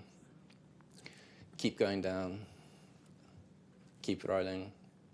Keep going. Again, back onto kind of the neighborhood and just getting a feel for the neighborhood and the mixed and diverse expression. So keep rolling.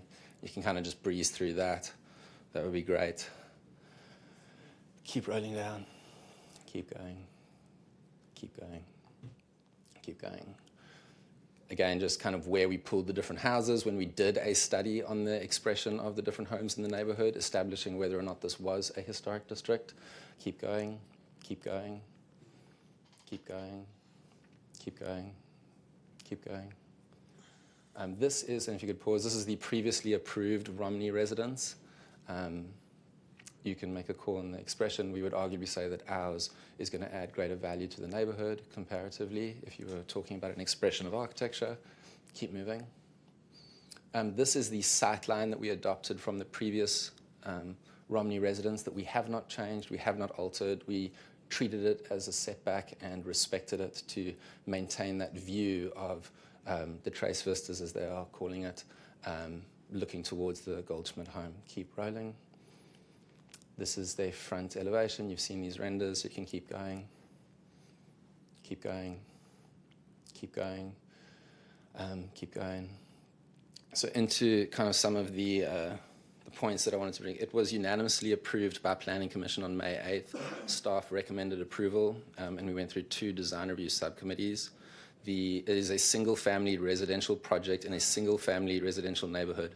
It's not proposed as a multi per SB 9, which if this lot were made, if the Moses were discouraged from building their single-family home on this lot, it could potentially be a prime candidate for a developer who would want to come in, subdivide such a large property and place 4 units on there that would not be subject to the design review process, which would be detrimental to the neighborhood.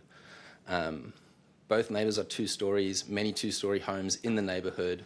It's sized appropriately for the neighborhood. The neighborhood is not a historic district, and it has a mixture of architectural styles. 10-foot side yard setback on both sides. Could you scroll down just a little bit, please? The street setback requirement in the neighborhood is 20 foot. The Moses residence proposes 45'2" at the closest and 59'2" at its furthest, more than double what is required by the city code. Keep moving. Followed planning recommendations for previously approved Romney residents and meets the planning requirements and guidelines. Both the Romney and Moses residents have been found categorically exempt from CEQA by Planning Commission.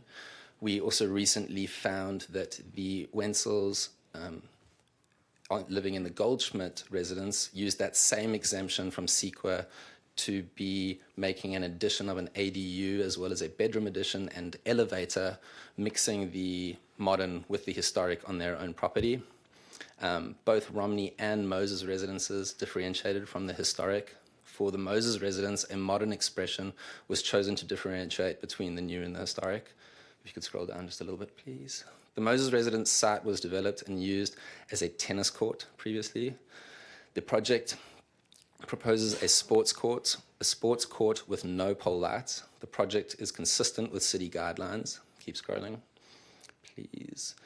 The Moses project will have no negative visual impact on the structure at 243 La Cuesta to the extent viewable from the street frontage due to surrounding development, topography, and landscaping. 243 La Cuesta remains viewable from the street frontage. 233 La Cuesta is not viewable from the street frontage due to surrounding development, topography, and its landscaping, which include tall, non-compliant hedges. Scroll down a bit, please. The Moses project is readily constructible pursuant to city standards and current construction practices. In San Clemente, grade differentials requiring retaining walls structures are common. Stability analysis have determined that the construction of the project to be feasible, applying current practices. Minor shoring and retaining walls designed by licensed engineers are feasible and typical. Please keep scrolling. On the project side of La Cuesta, there is no continuous sidewalk. There is a continuous sidewalk on the other side. The project requests a waiver of construction of a discontinuous sidewalk. The project will include city easement rights for a future sidewalk. The design of the Moses residence originally included white bands to add dimension. The project does ask that the Planning Commission recommendation to remove the white bands be deleted. This project will be a value add to the neighborhood, and the family is excited to move to the neighborhood. Thank you. Thank you very much. Let's see. Pardon? You need a break? Yeah. Well, how many public comments do we have? We have 15 speaker cards. 15 speaker cards. Let's. Wait, Mayor. Yes. Or City Attorney, do we hear from the other side now, or how does that work? This is a de novo hearing. There is no other side. Okay. So It's a People review who of- filed the appeal. the appellants have 3 minutes as public comment if they want to take them.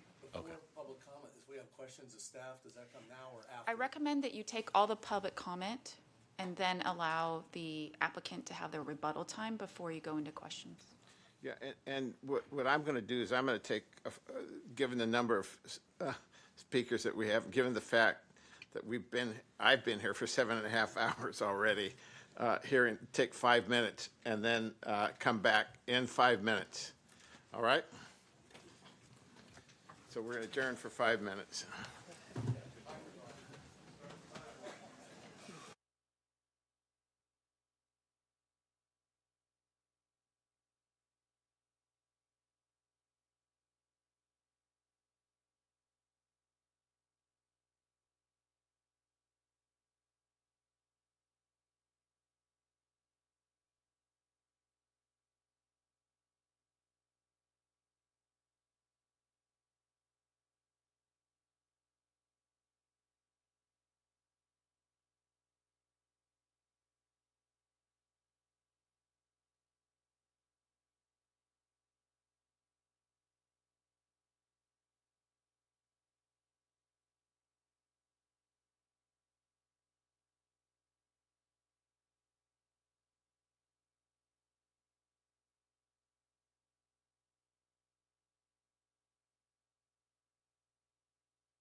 16 cards now, 16, yes.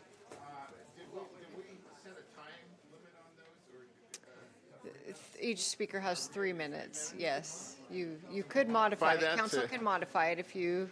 Is there 2 minutes? Or you? I'll sit through 3 if that's the pleasure of the council. Maybe people have already decided. I think the problem is. Let's just go with. I think we should go with. Let's go with 3. We'll be here. I would tell people that we have books and information this thick that we've gotten, one binder, other binders of information that I know I spent all weekend reading and reviewing. And to the extent that they are the information is one of those binders, and it's repetitive, I mean, you can, happy to repeat it, but we have all had access to all that information and have reviewed it. So let's call the. I would also just add on to that and say, if you have something that has already been said, you can very easily say, I agree with what someone else has said, without repeating every single thing that has been said.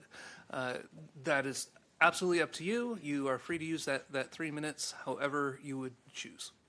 And that's absolutely true. So let's call the first speaker. Vasco Mitzveh, followed by Susie Klickstein, followed by Rick Delante.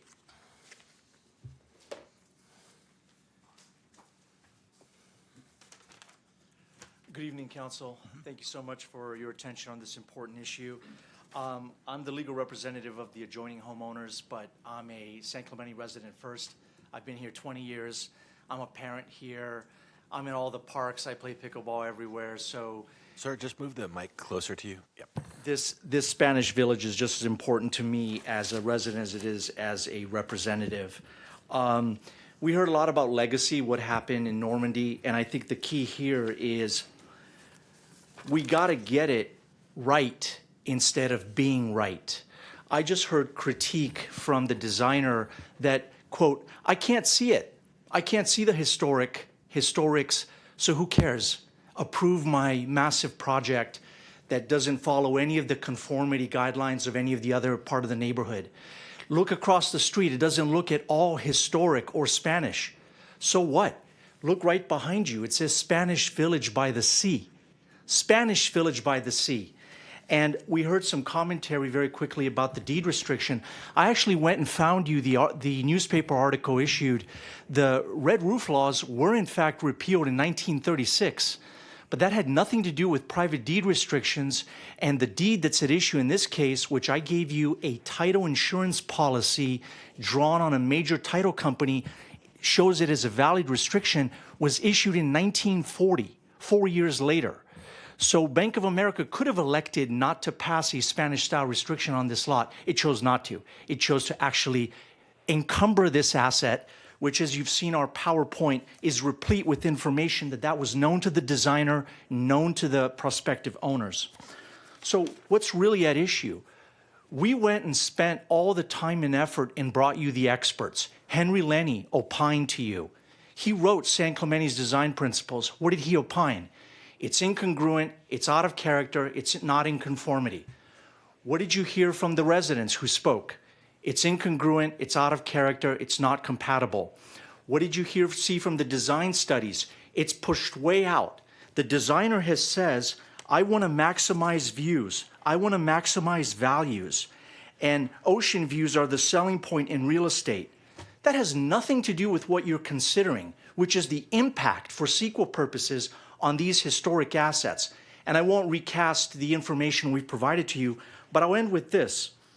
The designer says, the idea that the view of the window must be experienced from an intersection at the bottom of the street is contrived. To expect that people should gather at the bottom of a street and admire a home is a fantasy. I live in this fantasy, the Spanish Village by the Sea.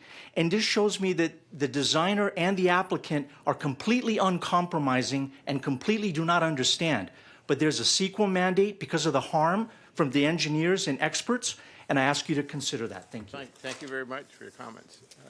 Susie Klickstein, followed by Rick Delante, followed by Lee Van Slyke, followed by Christine Lampert. And if you're going to speak, come on up and have a seat in the front row so that you don't have to walk all the way up. Go ahead. Susie Klickstein, I'm with the Historical Society. The Goldsmith House, which is nearly 100 years old and the only San Clemente resident that is on the National Historic Register, is a treasure to our city. The proposed next-door resident is on a half-acre lot. It doesn't seem like much of an ask to require the new resident to have a setback in line with the adjacent houses. The Goldsmith House on one side is 60-foot setback, and I believe the Campbell House is on a 70-foot setback. Why the proposed residence is only 45 feet. Which at that angle, it blocks their ocean view and it blocks the public view from the street of the Goldschmidt House. And with that large of a lot, I don't see why, they couldn't come back. I know they said 20 feet, but to match the two houses adjacent to them, it's 60 and 70 feet, just to ask them to push it back another 15 feet would make a big difference. And I don't think that sounds like a very big ask. Thank you. Thank you. Next speaker. Rick Delante, followed by Lee Van Slyke. Let's see.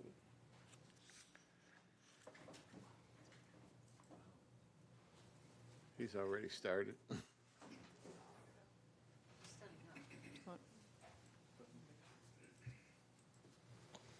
Thank you, Mayor and Council, for inviting us here to express ourselves in a free forum. This is a beautiful city that we are proud and privileged to be a part of. Everybody in this room is part of a special place to live, and certainly the Goldschmidt House is testimony to that, especially since that's where the history of San Clemente began, in the Goldschmidts selling everything they had except that 2/3 of an acre where the house is located. One of the things I did to understand this issue a little bit better, I've been living in San Clemente since 1974. This is my 50th year of painting as a fine artist. This is a painting I did this past weekend to understand what's happening at the Goldschmidt House as far as Ole Hansen's vision and the nature of beauty. The entire time I painted, I asked myself, does beauty really matter? Does that really have anything to do with the development of a city? Or is it really just about development, about putting things where nothing was? Ole Hansen certainly thought that that wasn't the case, is that he had a vision for San Clemente that he thought would impact people of all walks of life and of all ages for really all time to come.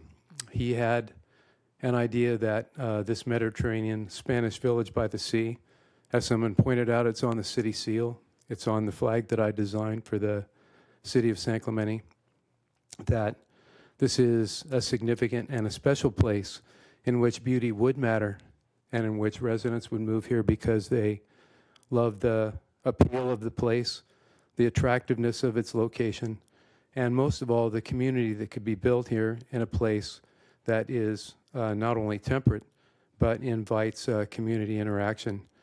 And there was some mention of the downtown residences being held to more of a design standard relative to Ole Hansen's original vision of Spanish colonial revival architecture, and residences not. And obviously that has happened with the removal of the Goldschmidt residence from the CEQA requirement. However, it's still a beautiful place, and the neighbors would like anything that came into the neighborhood to be in character with what Ole Hansen originally visioned, even if it might not be tile roofs and white stucco. Still, this community has stayed with that vision and has made it the special place that it is. So I'm just asking if the City Council can ask the person who's proposing development to scale it back, or at least to have the Planning Commission take another look. That would be excellent. Thank you. Thank you. Next speaker. Lee Van Slyke, followed by Christine Lampert, followed by Jim Hamilton. Thank you, members of the City Council, Mayor. Thank you for the opportunity. Lee Van Slyke, past president of the Historical Society, and for 17 years involved in the restoration of the Goldschmidt House. A good part of that time in the early 2000s was spent getting the Department of the Interior to list the property as the first residence in San Clemente to be designated as a historical property. Even today, the Western White House is not listed as a historic property. The grounds that they ultimately used to determine that it should meet the standards were the architect. Paul R. Williams was an architect who had graduated from the University of Southern California and became the architect to the stars in the 1920s. But because Paul Williams designed more than 3,000 different structures around the world, the Department of the Interior wanted to know what was different about this Paul Williams property. And there are two things. First of all, Paul Williams, who designed this incredibly beautiful home that has been toured by architectural associations time and again, he didn't like Spanish colonial revival. He liked other kinds of architecture better. So it's a very unusual thing. It's very rare to see how Paul Williams would interpret Spanish colonial revival. The other thing that they really liked was that he hardly ever built any of his 3,000 projects. Hardly any of them were in South Orange County. The reason that he was brought in to do this project was he had done homes for the Goldschmidt family and for sorry, I've got not quite 100% here. The Forster family, who had homes nearby one another in the Los Angeles area. So he was working for the Forsters and the Goldschmidts in the LA area, and the Goldschmidts invade on him to come and build this. So it's very unusual in its location. If somebody was here and wanted to see a Paul Williams, this would be the only one they'd be able to see. And if somebody was looking for Paul for Spanish colonial revival and wanted to see how he interpreted it, this would be their choice. So anything we can do to save the rest of the view of the house would be appreciated. Thank you. Christine Lampert, followed by Jim Hamilton, followed by Alex Vertigem, followed by Steve Helfrich, and then Catherine Hall. My name is Christine Lampert. I am a licensed architect here in San Clemente. I've lived here almost 50 years. And I've been involved in remodeling and updating many historic buildings here in San Clemente. So I'm also actually working with the family that owns the Goldsmith House right now to do a relatively minor remodel, not as was stated. It's very simple. But what is important to me is the fact that when this neighborhood was in fact created by Uli Hansen, I think it was the last neighborhood he created. It was, I think he had a concept of a kind of an estate neighborhood. And the Campbell House is set back about 90 feet, and the Goldsmith House is set back 70 feet. So to put a house in the middle between the two and have it so close to the street, to me, that's wrong. All I would ask is that they push their house back another 10 to 15 feet. That would make a difference. 15 feet would be better. Bring it back to around 60 feet. And then it would be more in keeping with that neighborhood and what's going on there. It is on the National Historic Register. It's very, very special. So I would just really ask that the neighborhood, you consider the neighborhood, the portion that Uli Hansen actually designated. Thank you. Thank you very much. Next speaker. Jim Hamilton. Good evening, Mayor and City Council. I'm Jim Hamilton, resident of San Clemente, member of the San Clemente Historical Society, and a member of the San Clemente Downtown Business Association also. That's my disclosure. Once again, the Goldschmidt House is a very special area. That area is very special. My one comment is I think some of the photographs that were presented using Google Earth from a car coming by doesn't exactly set off what would enhance what the views are up in that area. It is La Cuesta. It does look out a very long way. The views can be tremendous. Once again, it's a very special lot. Very few of them are that size. I also agree with the others that it should be set back about another 15 feet. It is a half-acre lot. It can be pushed back. It is a dramatic residence, but that's a matter of opinion for the area. And thank you very much for your time, energy, and interest. The Planning Commission's done their part, and now it's up to you, the City Council, to do your part as you see best. Thank you very much. Thank you. Next speaker. Alex Vertigen, followed by Steve Helfrich. Good evening. My name is Alex Vertigen. I also am legal counsel for the owners of the Goldschmidt House and the Campbell House as well. And what I wanted to first address is thank you so much for your attention on this important matter and just how proud I am to be here tonight participating in this democratic process. And with that, I want to bring to your attention to the concept of fair argument. The real question you have to consider here, is there a fair argument that there's going to be a significant impact to the historical resources of the city, the Campbell House, the Goldschmidt House, and to the historic character and identity of this Spanish village by the sea? I respect all the positions of the staff, the city attorney, the city planner, the city engineer, the applicants representative, Mr. Morris, and their views. However, that is not the only side here. The other side needs to be considered here, and I would just like you to take into consideration the context of what is required under CEQA regarding an environmental impact report. You have already read, you've already heard, and you will hear tonight from members of the Historical Society, architects, engineers, geotechnical experts, legal experts, the residents themselves of the Goldschmidt House and the Campbell House, and most importantly, the voices of the community.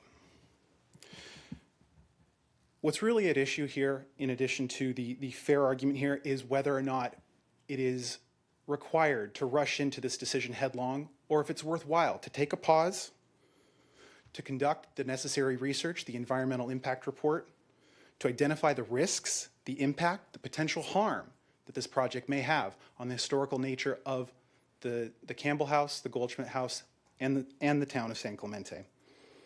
To consider the mitigation measures that might be appropriate here. To engage the public, to disclose the risks, the potential harms, the impacts, to get feedback, to engage in a dialogue, and then to act. I ask that you please consider all of the testimony, all of the materials that you've heard tonight, and ask yourself, is there a fair argument here? My take is that there absolutely is, but I leave that up to you. Thank you so much for your time. Thank you for your comments. Next speaker. Catherine Hall, followed by Don Wenzel, followed by Brian Dick, followed by Matthew Miller, followed by Larry Culbertson. Catherine? I'm willing to go next, but I thought you said Steve Helfrich was next. Just a reminder, if your name is called, you can sit in the front there and save some time walking to the front. Okay, you didn't skip Steve? I'm sorry, Steve Helfrich was next, yes, and then Catherine Hall. Sorry about that. Steve? All right. Steve, we almost lost you. Yes. I wasn't sure I was listening correctly. Steve Helfrich, civil engineer and geotechnical engineer. I've been hired by Don Wenzel, the owner of the Goldschmidt House, to evaluate the effect of the adjacent construction on his foundation and structure. Several years ago, the wing of the Goldschmidt House that is closest to the proposed construction had some foundation issues, was underpinned, and was stabilized. They've also had some drainage subsurface drainage problems and issues that have been resolved, but that wing of the house is particularly weak, in my opinion, and it also is the closest point to an approximately 7 or 8 feet high vertical cut that I believe is going to be made at that point in order to build the adjacent house. So I've expressed some concerns to Mr. Wenzel and have recommended that they do some monitoring during construction to make sure that the vibrations from the construction and the loss of support, potential soil support, doesn't continue or doesn't affect the house adversely. And that's all I have to say. Thank you for your comments. There you go. Now you're up. Okay, Catherine Hall. My husband and I have owned Casa Tres Vistas, the original name of the Goldschmidt House, for 5 years. You've heard from others, and I've written to each of you with a brief history. In summary, the Goldschmidt family originally owned the land along the coast that became San Clemente. In a partnership, they owned even more. After dissolving their partnership and splitting holdings, Adlai Goldschmidt continued to run cattle here with the business run out of this home. Documents still show a cattle run easement behind the home and the others of the estate lots. The family's primary business was wine and spirits. Prohibition in 1920 created financial stresses that led to the gradual sale of about 2,000 total acres. This history makes the Goldschmidt name important in San Clemente. I was going to talk about Paul Williams, but you've heard others speak about him. I will say that our building was building permit number 14, completed in 1929, and the house is described as, quote, a significant example of Paul Williams' residential work. This history and pedigree deserve respect, and it is why I continue to fight for this home. The public should be able to appreciate this work and not have to search around the corners of a new building to see the home. Whatever you may think of the proposed project, it is not historically significant and it is not on the National Register. It should not be allowed to hide, threaten, or eclipse the historic homes on either side. City guidelines call for new developments to be compatible with and respectful of historic resources. This is not. The referenced previously approved Romney project had a front setback of 54 feet, an east side yard of 12 feet, and a west setback of 28 feet. There is no way that the proposed shorter front setback can provide the same sight lines. That's math. Can't do it. We are asking today for setbacks that better respect the history, appearance, and safety of the Goldschmidt House. There are other things we would prefer, but we are just asking you to address the setbacks. I close with an example. If I wanted to capture the best remaining views from my property, I would build a covered patio in the middle of the front lawn. Because of the historic status of the Goldschmidt House, the city would not allow me to build anything because it would block the view of the home. Repairs and even changing the landscaping requires city approval. Why would the city then allow a structure next door to block the view of this home when there is an option to simply move it back on the lot? We're not even asking for this 28-foot side setback on the one side, which was previously approved. I'm asking you to do what is right for the Goldschmidt House, right for our historic heritage, and right for the city of San Clemente. Thank you for your comments today. Next speaker. Don Wenzel, followed by Brian Dick, followed by Matthew Miller. Good evening, Council, Mayor. I wasn't prepared to really address this, but Lee Van Slyke and his comments triggered what I'm about to say about the historic significance of this house to get onto the National Register. It really is related to Paul Williams, the architect. What wasn't said was, which I think is pretty remarkable, is that he grew up as an orphan in South Central LA and bootstrapped himself into a scholarship at USC. Number one. Number two, his life story leaves a stain, I think, for all of us to remember, and that is that none of the homes that he designed during his career could he have ever lived in because of racial deed restrictions and covenants at the time. So I think for both those are a pretty important part of his life story as well as what has been said. I sent each of you an email, and it included the opinions of 2 architects, an architectural historian, a structural engineer, a general engineering contractor, a prized local artist that we've heard from, and the president of the San Clemente Historical Society, and a letter from former mayor and planning commissioner Eagleston.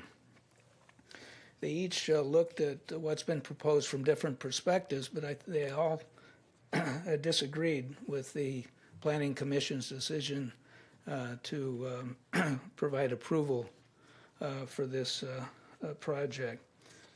The 7,200 square foot home, if you add in the garage, 6 bedrooms, 8 baths, 12 skylights, is massive and will visually dominate and dwarf the abutting historic Goldsmith and Campbell homes. The size, bulk, and scale are out of character for the neighborhood, but I'm not here to appeal the Commission's approval based on its size. The modern style structure sandwiched between the 2 historic homes is also out of character and inconsistent with the 2 historic precedents, but I'm not here to appeal the Commission's approval of the architectural style or the misguided advice from city staff that Spanish-style project would not be appropriate and have more difficulty in getting approval. The Goldschmidt and Campbell homes are located in a community named by the founders the Hills of San Clemente. This community was originally planned to include large estate lots with large front setbacks far back from the street. As mentioned, the Goldschmidt frontage is 70 feet. Campbell House is set back 90 feet. I'm here to appeal to the City Council the Planning Commission's approval of the limited 45-foot frontage that was proposed. Thank you for your comments this evening. Okay. Next speaker. Brian Dick. Mr. Mayor, Councilors, my name is Brian Dick. My wife Amy Zerberg and I live at 233 Avenida La Cuesta, the other historic property adjacent to the proposed development. We've lived in San Clemente since 2020. We regard owning a historic property as a great burden. It's a burden of responsibility, it's a burden of respect, and it's a financial burden.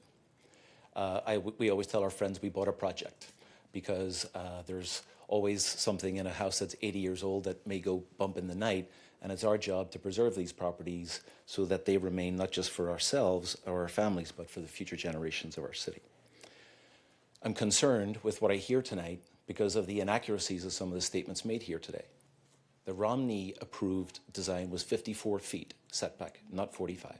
So that's inaccuracy number 1. Inaccuracy number 2, the applicant has asserted tonight that the Goldschmidt homeowners are proposing an elevator, some kind of modern outbuilding. That is completely false. And we have records to show that.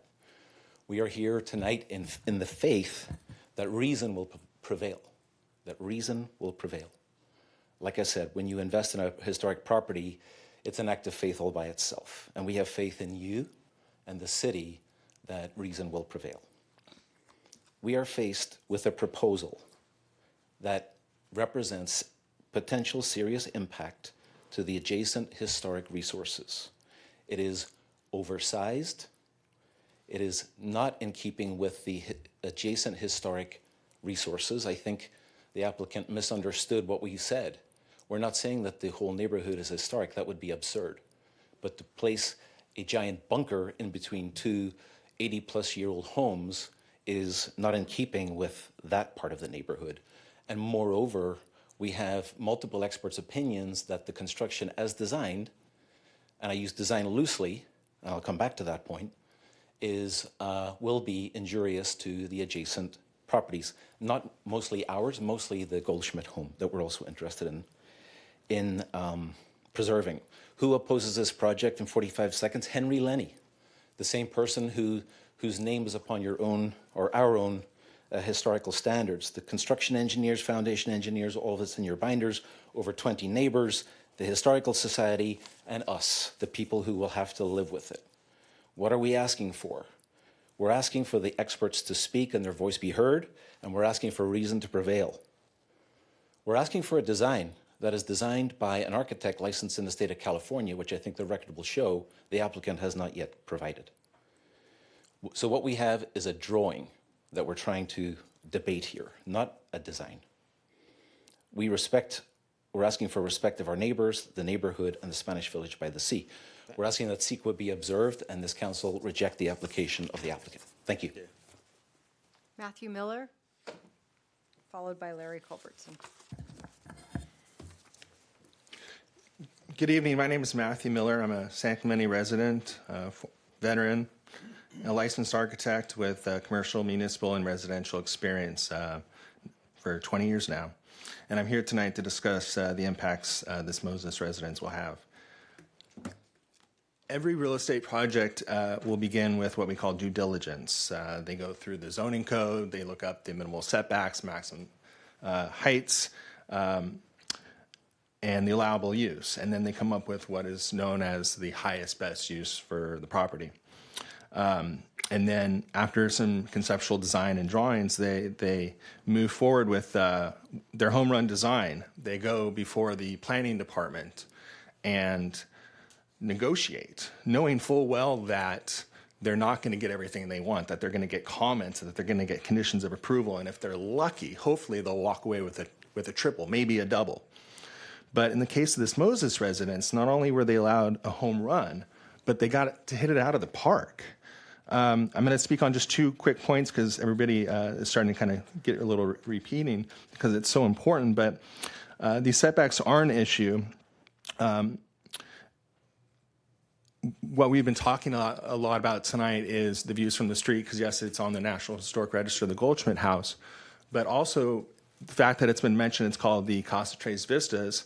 Those vistas were originally the Pure Bowl, which is now obscured by trees, Catalina Island, and then Saddleback Mountain behind us. The second view is that of Catalina through the prominent arched window in the living room, and that would be obstructed because of these setbacks. Also because the site plans that have been submitted by the designer are inaccurate. Either the Goldschmidt house is in the wrong location on the site plan or the Moses residences, but they can't both be correct. It's also important to note on that site plan that they're showing a dashed-in 10-foot adjutting pergola, which actually takes the site setbacks from 45 feet to 35 feet. And the Planning Commission has said they'd like it reduced by 5 feet, but even that is not enough.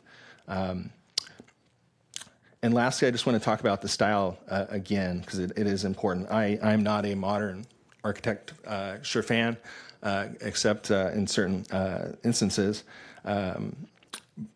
But it should be noted that my choice in style and anybody else's choice in style is subjective. And the Planning Commission and the city can't tell you about that, but they shouldn't be able to say that building modern style would give a false sense of history.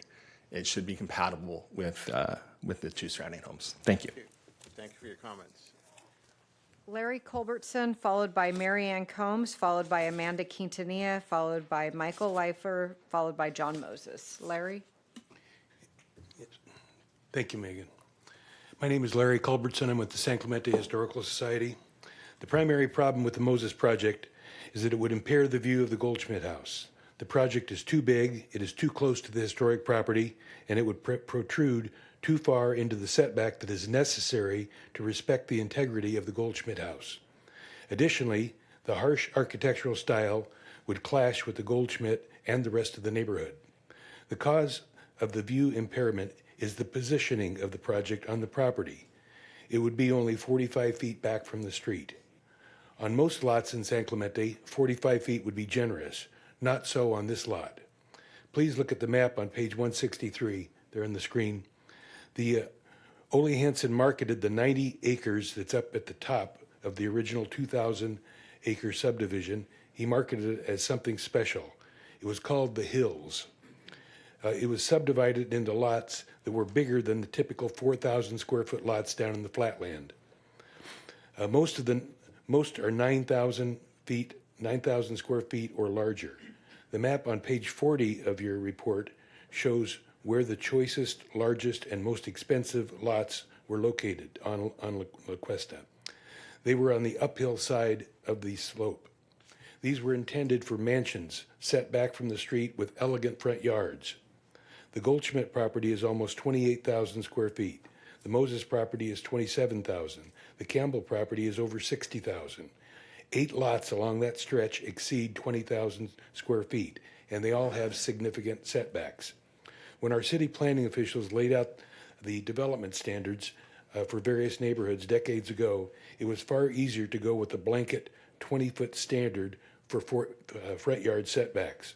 No provision was made for requiring a larger setback for estate lots. With the 74-foot setback, the Goldschmidt house would be dwarfed by the 7,000 square foot 2-story building setback only 45 feet and just a few feet away from the Goldschmidt. The project was positioned so far forward so that room would be left for a swimming pool and a tennis or pickleball court. Maybe the project is trying to squeeze too much onto that lot. Please deny this project and suggest something smaller, maybe 5,000 square feet with a setback of 60 or 65 feet from the street, maybe a little more side setback. Spanish colonial revival architecture would certainly fit better. And how about a report from a historic preservation expert to confirm no harm would be done? Thank you. Thank you. Mary Ann Combs, followed by Amanda Quintanilla, followed by Michael Leifer, followed by John Moses.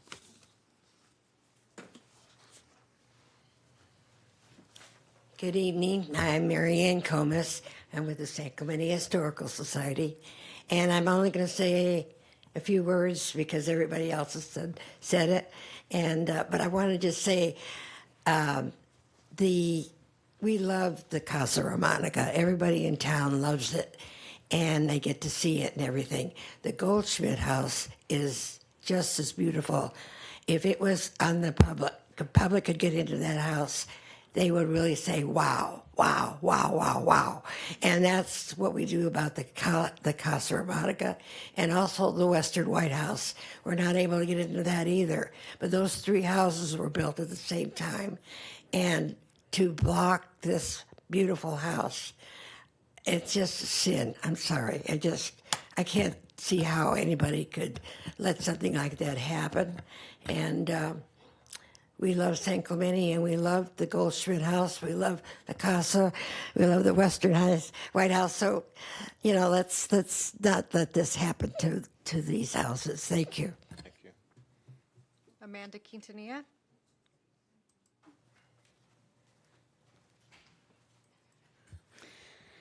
As a longtime resident of San Clemente of over 50 years, I'm in opposition of this Moses project on La Cuesta that is between 2 historic homes. I want to thank Lee Van Slikes for mentioning the Forster family, because we know we had a council member, Chris Ham, that belongs to the Forster family.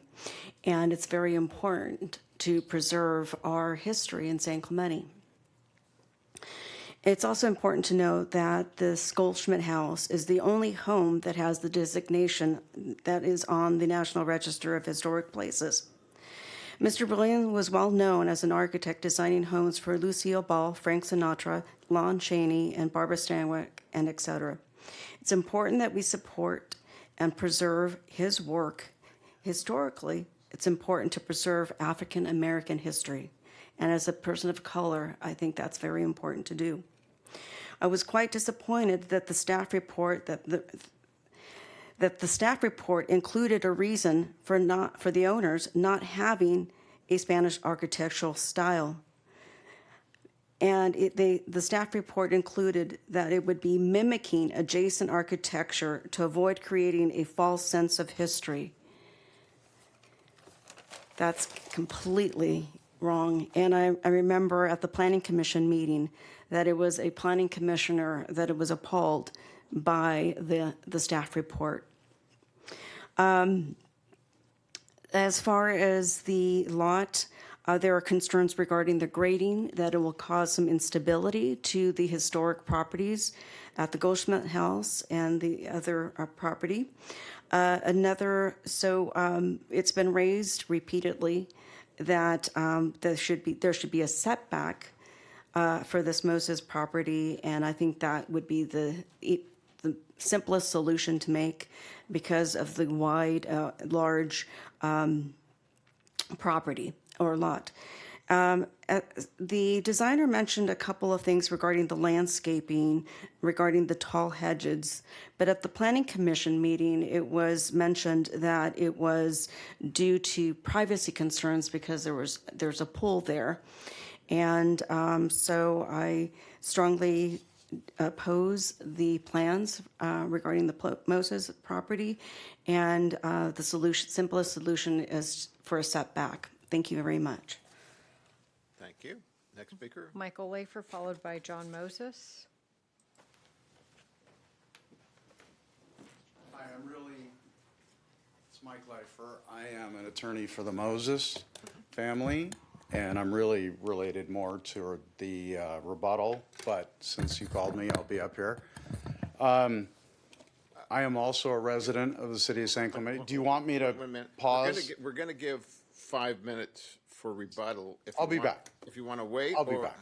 Or if you have someone else for rebuttal, you can wait for that. I mean, you can speak independently. However you'd like me to do it. We have one more speaker. Well, let's have that one speaker and then. John Moses. Mr. Mayor, Commission, my name is John Moses. Everyone's been talking about my home this evening. I'm here with my wife, Ashley. We lived in the Bay Area for the last 12 years. Before that, we were in Newport Beach, and we were longing to come back. And when we came back, we chose San Clemente for all the reasons that these people have described. It's not just lovely, it's ideal. It's idyllic. So we were just very excited to move our family down here. We have 3 young children, 12, and 10.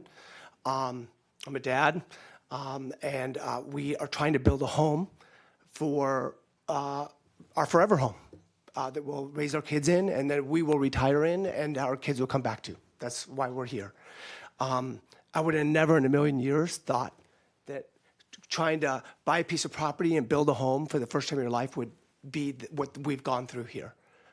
We moved here a year ago, a little over a year ago. We reached out to find a designer, and we really appreciated Dustin's approaches. And we said, go design the most beautiful home, like no limits, let's go do something beautiful. And so we set out to do that. We think it's beautiful. Not everyone will agree with the style, but we are here to invest in San Clemente.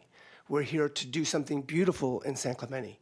We knew that the properties, part of the reason we bought it was because of these beautiful historic resources.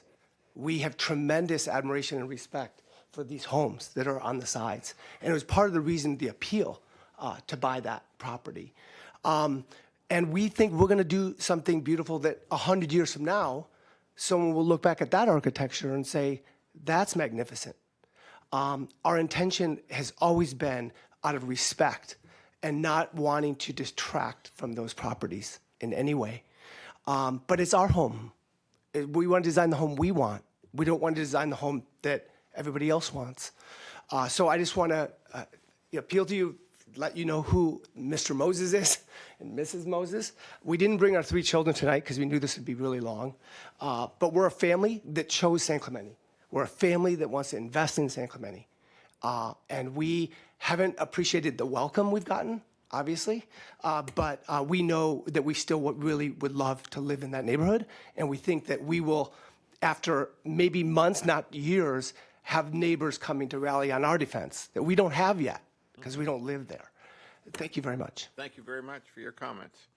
And that's all the speakers, except we will have time now for 5 minutes for the rebuttal to the concerns that were expressed. So, Yes, so, Michael, is that? You can split the time up if you want to, if, it depends on how you want to do it. I'd like you to add this to the record, please. That is, I've handed you what I found to be a staff report for an agenda item 4B for an application that was submitted last year by the Wensels for changes to their property to build new stuff onto their property, including an ADU and a room addition, a new room addition on the back of their property to mix a new piece with their historic stuff that we've heard a lot about tonight. So the Wensels approached the city and applied for multifamily on their property, and they applied for a room addition so that you couldn't see the historic part of their property from another part of an area if you could get a glimpse of the property. In addition, the Wensels took the benefit of what is known as a CEQA exemption, which is what their attorney tonight said should not apply to the Moses family. And the city provided that CEQA exemption to them because it was appropriate. And so those are the major aspects of the report that I just submitted. We just learned about it very recently. Otherwise, it would have been provided in your information, or we would have made it more clear to you that the Wensels are going through the process of redoing, adding new to the old, while trying to straight arm others from adding new to a completely separate property with a completely separate frontage next door. In addition, I would say there are some design comments in this report that city staff supported appropriately, which is there shouldn't be a false sense of and I don't have the language exactly right, but don't convey a false sense of history. Even on the Wensels' own proposed expansion, it is not supposed to look exactly like their historic property. So even on their own property, with the proposed elevator tower and the proposed ADU and the proposed room addition in the back, which would block, they are not supposed to make that so it appears to be historic. Yet tonight, they get a bunch of people here to tell you that the Moses should be prohibited from going forward unless it looks exactly like some component of the Wensel property. And I failed to mention one other thing, that in addition to the elevator permit, the ADU, the workshop room addition, it mentions in this report that on the Wensel property, there was a 1960s expansion of the property that was designed in contemporary style. So that property, as beautiful as it is, and I am a longtime San Clemente property owner and San Clemente resident as well, it's a cool property, no question. But so's the Moses project. It's a great project. It's going to be a beautiful residence and an addition to that part of the community and the community altogether. Thank you. Thank you. Any other legal type questions that I should address that they may have raised? Well, we could add, does anyone have any questions? Yeah. Well, I have a few questions for staff. I don't know if it's staff? appropriate to ask the applicant's no. attorney, but Well, no. I may come back to him, but I'd like to ask Sure. staff those legal questions first. Sure. Okay. Thank you. Well, then let's, Would you like, can he reserve his time? Okay. Do you want to reserve your time, sir? Absolutely. Okay. okay. I've paused it. Thank you. All right. Let's then, I don't have the list here. We don't have the list today, so who wants to? I'll start with the question. There were some issues brought up about CEQA. I'd love to ask the staff your opinion on what's needed with CEQA, or in terms of the geological studies that are going on there. What was your assessment on that? Yeah, so whenever a project is deemed a project under the California Environmental Quality Act, there's some categorical exemptions that can be applied to a project that would exempt a project from lengthier full environmental review. In this case, staff went with class 3, and I'll go ahead and read what that covers. That's for new construction and conversion of small structures. So this is not a conversion of small structures, but it would fall under the new construction, which includes new single-family homes in an urbanized area, which is the case here. If staff were to find that there was a substantial, significant impact to any nearby historic homes, there could be that exception that applies, and the categorical exemption, class 3, wouldn't be applicable. In this case, staff has not determined that there's any substantial, significant impact to the historic resources next door. So we continued with the use of class 3 categorical exemption under CEQA. And what did you use to determine that it did not have an impact on the historical house? Yeah, good question. So we have the findings that are required for each permit, and in this case, I don't know, Megan, if you can bring those findings up again on the screen, but that essentially guides staff's review of the project. So the I believe that David is talking about the findings for the approval of the project. You're asking for the findings for. I think he was asking for about CEQA. CEQA, yeah.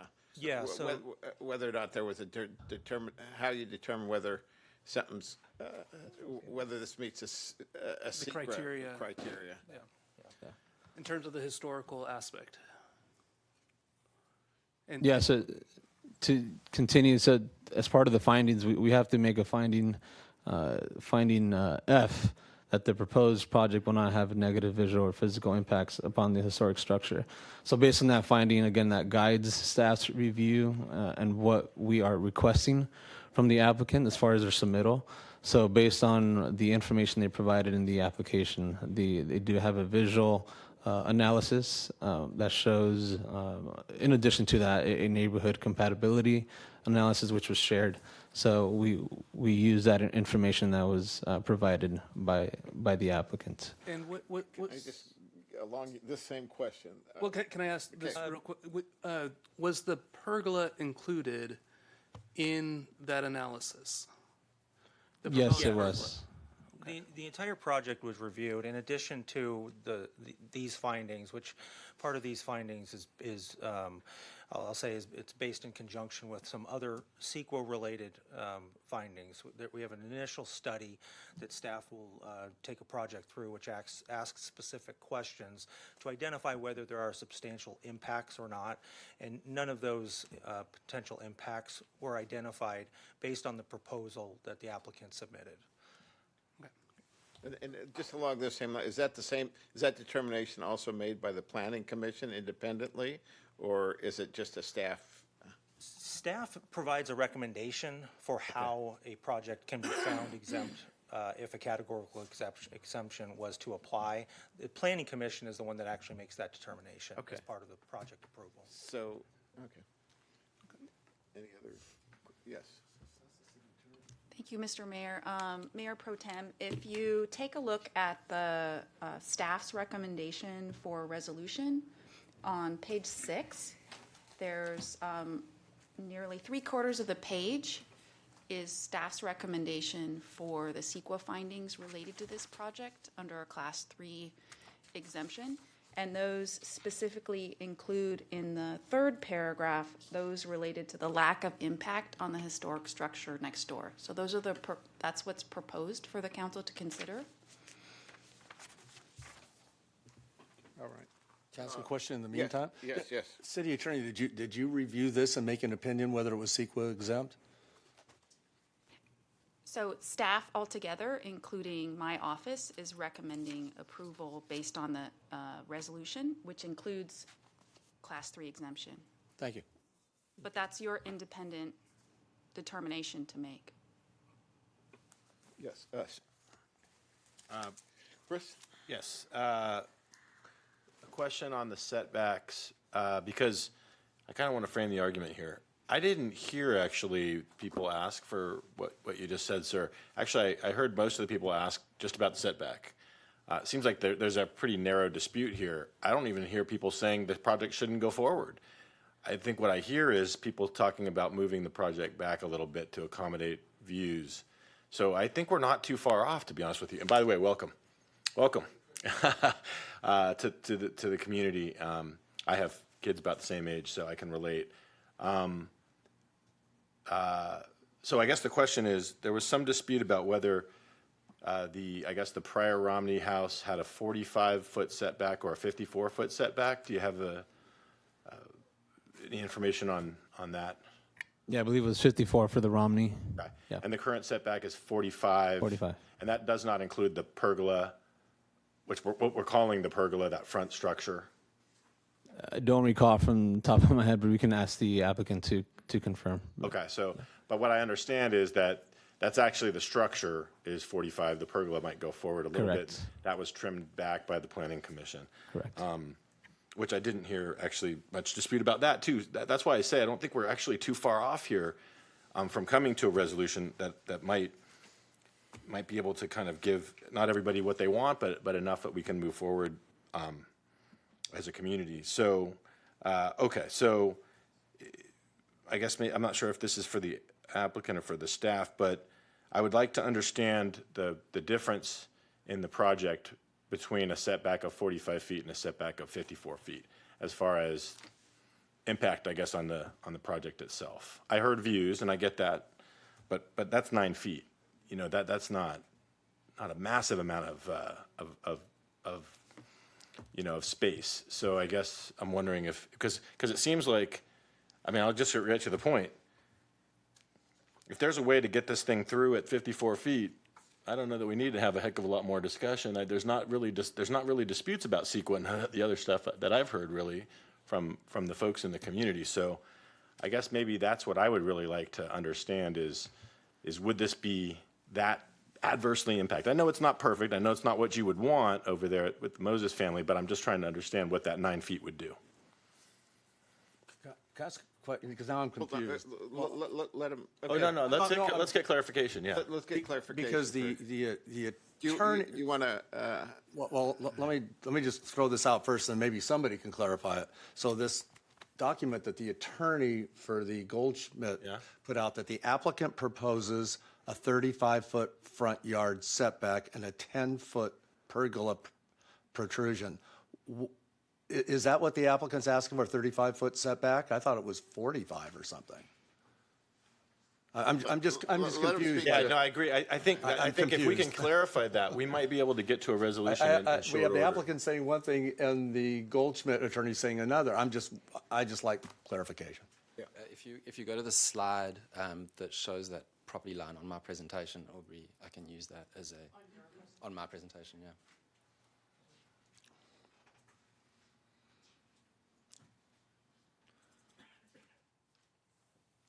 So both projects, both the Romney as well as the Moses stagger. So we are we're pulling one particular point. So you can see the closest, you pull that measurement from the closest livable structure. So you pull it to that point in that gray line, kind of, right? This point right here is where you pull it to, and that is proposed at 45. 45.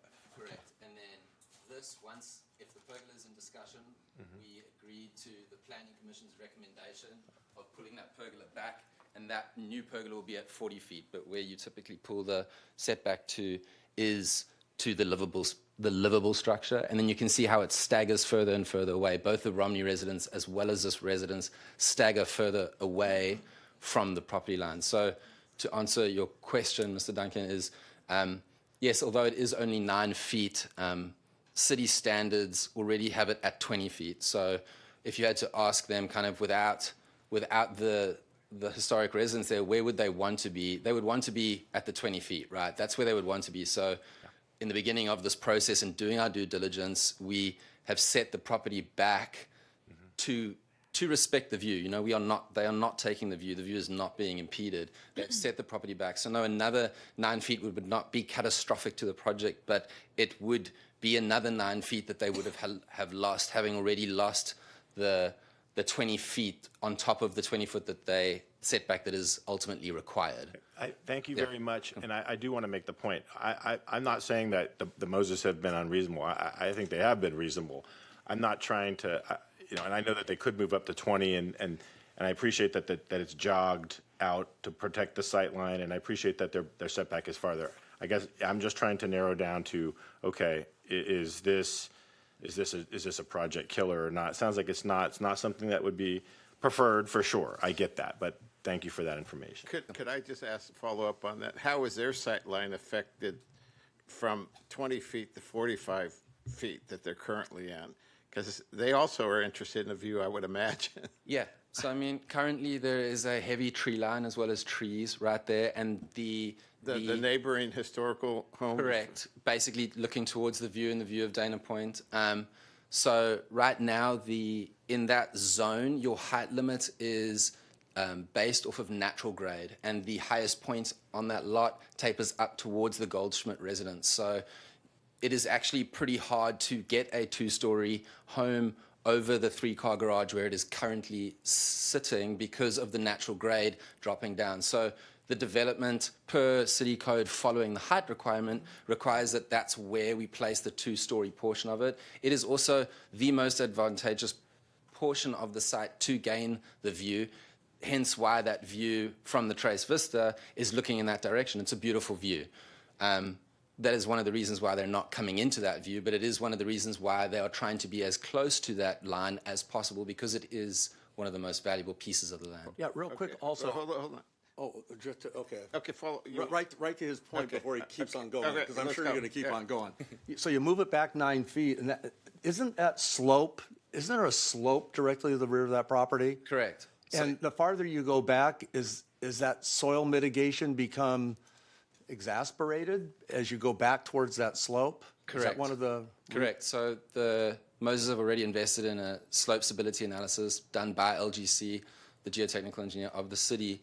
And the further you go towards that slope, the more both costly and as well as potentially detrimental to that slope it could get. And again, limited on your availability of height. So kind of a reason why the house is up in that area. Thank you.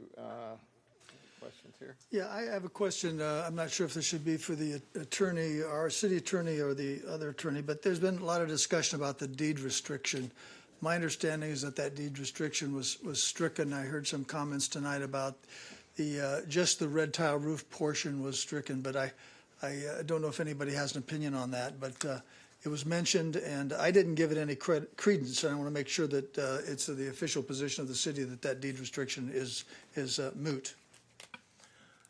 In the staff's research on this topic over years, this is not the first time that this issue has come up. There was a court case that was related to the Bank of America's, I'll say... Master deed of trust on the whole development. It was a master deed of trust, but it was really related to opposing an ordinance that the city had placed about a requirement for Spanish architecture. While the ordinance was upheld, part of that court case, which was 1936, struck down deed restrictions based on aesthetic requirements. And so any deed that includes that, the city has determined is not applicable based on that ruling. It's also not a required finding, so the city's process does not incorporate whether. And there is project no meets architectural overlay zone in this neighborhood. There is not. Okay. Last question. So if those deed restrictions were in place, then 2/3 of the houses up in that area would be in violation when they were built? That's correct. Closer to 90%, 95%. Okay. Thank All right. Do you have any? Comments, but not questions. Okay, well, if we have any more questions of the, no? We'll go to discussion then. There's 45 seconds left, I believe, on the rebuttal, right? Before we close the public hearing. All right, do you want to spend your 45 seconds? No. All right. If you have no other questions for us, no. Okay, thank you. Except for one point, I don't give the deed restriction any credence either, at all. So, Thank you. All right, so we will then close the public hearing at this point in time, and we will entertain any discussion that anyone wants to have. Well, I'll start. The property in question looks like a beautiful structure. It's not Spanish Revival architecture, but there's no legal requirement that anyone that wants to build a home in our town has to do that unless they're in an architectural overlay zone, which this is not. I think the property rights, I think, rule here. They've met all the city conditions and requirements for setbacks. Clearly, it's not architecturally consistent with the two neighbors, but without being rude, so what? That's not required. It's a property rights issue for me, and I think the standards have been met, and I'm in favor of the project. And I'll make a motion at the appropriate time if that's needed.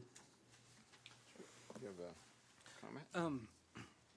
I do agree with you that the standards have been met.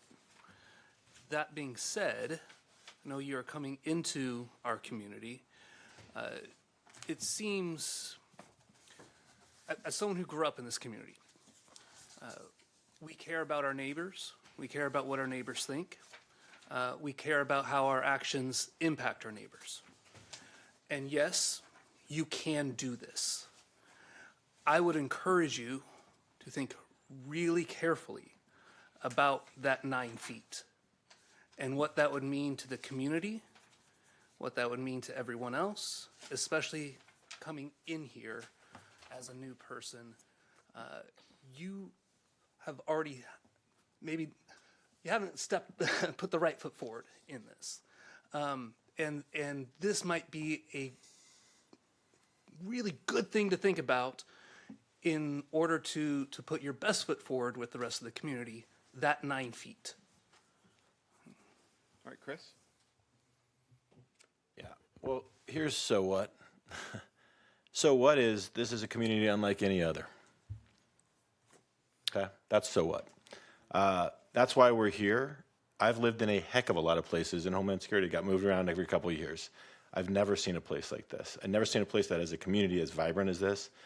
It's not just because of the people, and that's a big part of it, the people who are here and others out there who have worked so hard to preserve our traditions, but it is the architecture. It is the way it looks. It's the way it feels.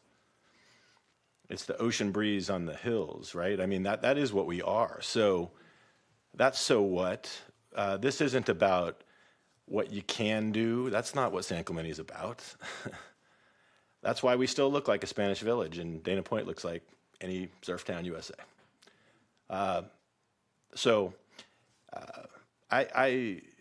don't know that I would say that you can do it. I would say in order to comply with the standards and in order to respect the two historic properties here, there must be an additional setback, and I think that was a real reasonable request. They didn't hit CEQA or these other things. We don't need to battle about that.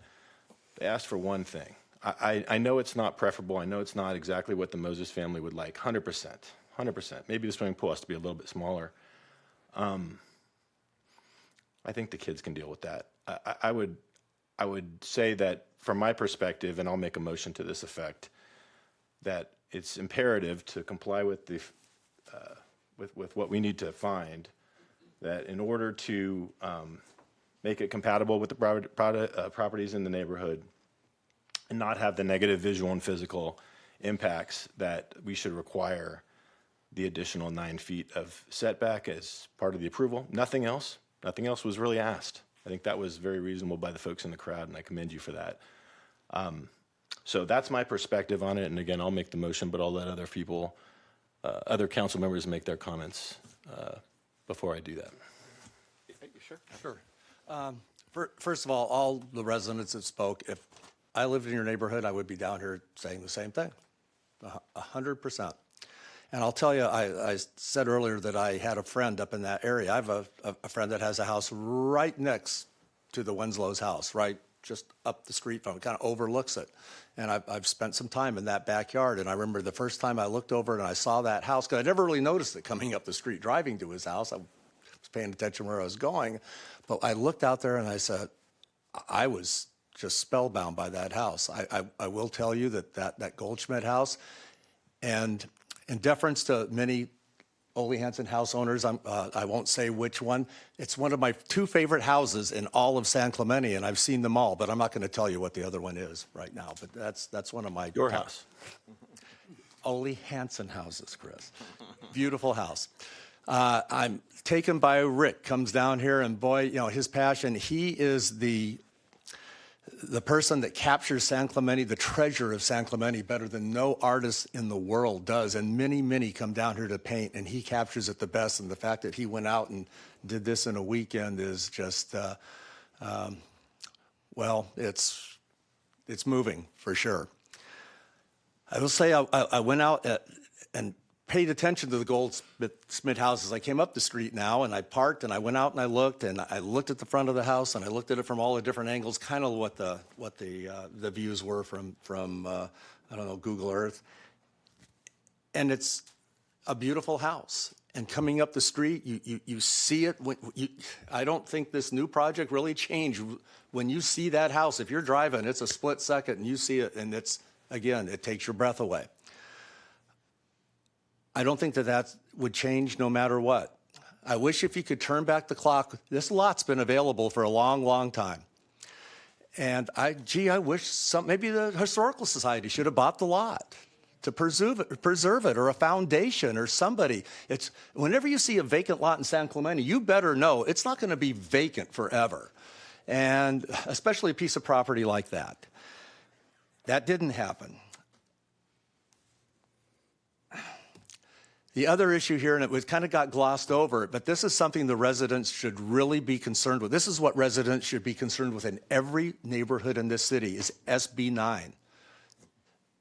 That's the taking of control of how we can decide what to do with our properties. And if the Moses decide, you know what, we don't really feel that welcome in this neighborhood, you know what, 9 feet, whatever, we're just going to move. Somebody could come in and buy that lot and put a 4-plex on it with only administrative review. We'll have virtually nothing to say about it. Big, square, stucco 4-plex.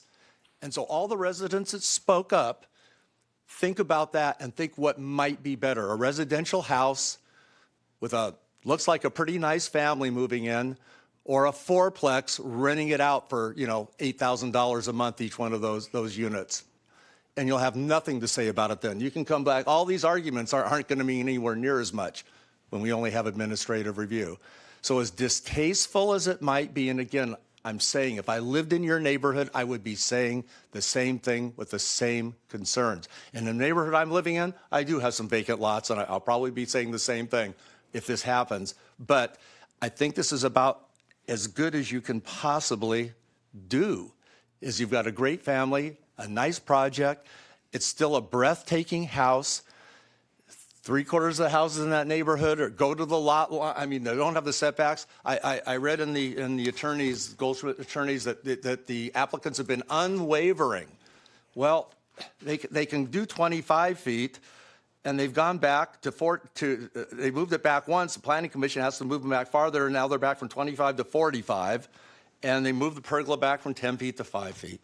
I mean, they have compromised. They've tried to be good neighbors so far. And I just think that, again, I think this is the best thing that's going to happen is to have a residence like this that's not going to deter from the residents in your neighborhood. And I'd like to see the Hollywood Region house. I haven't been able to see it because, you know, the landscaping, seeing the aerial view, it's a beautiful house. And this project is not going to deter from those. They're still going to be the treasures that they are.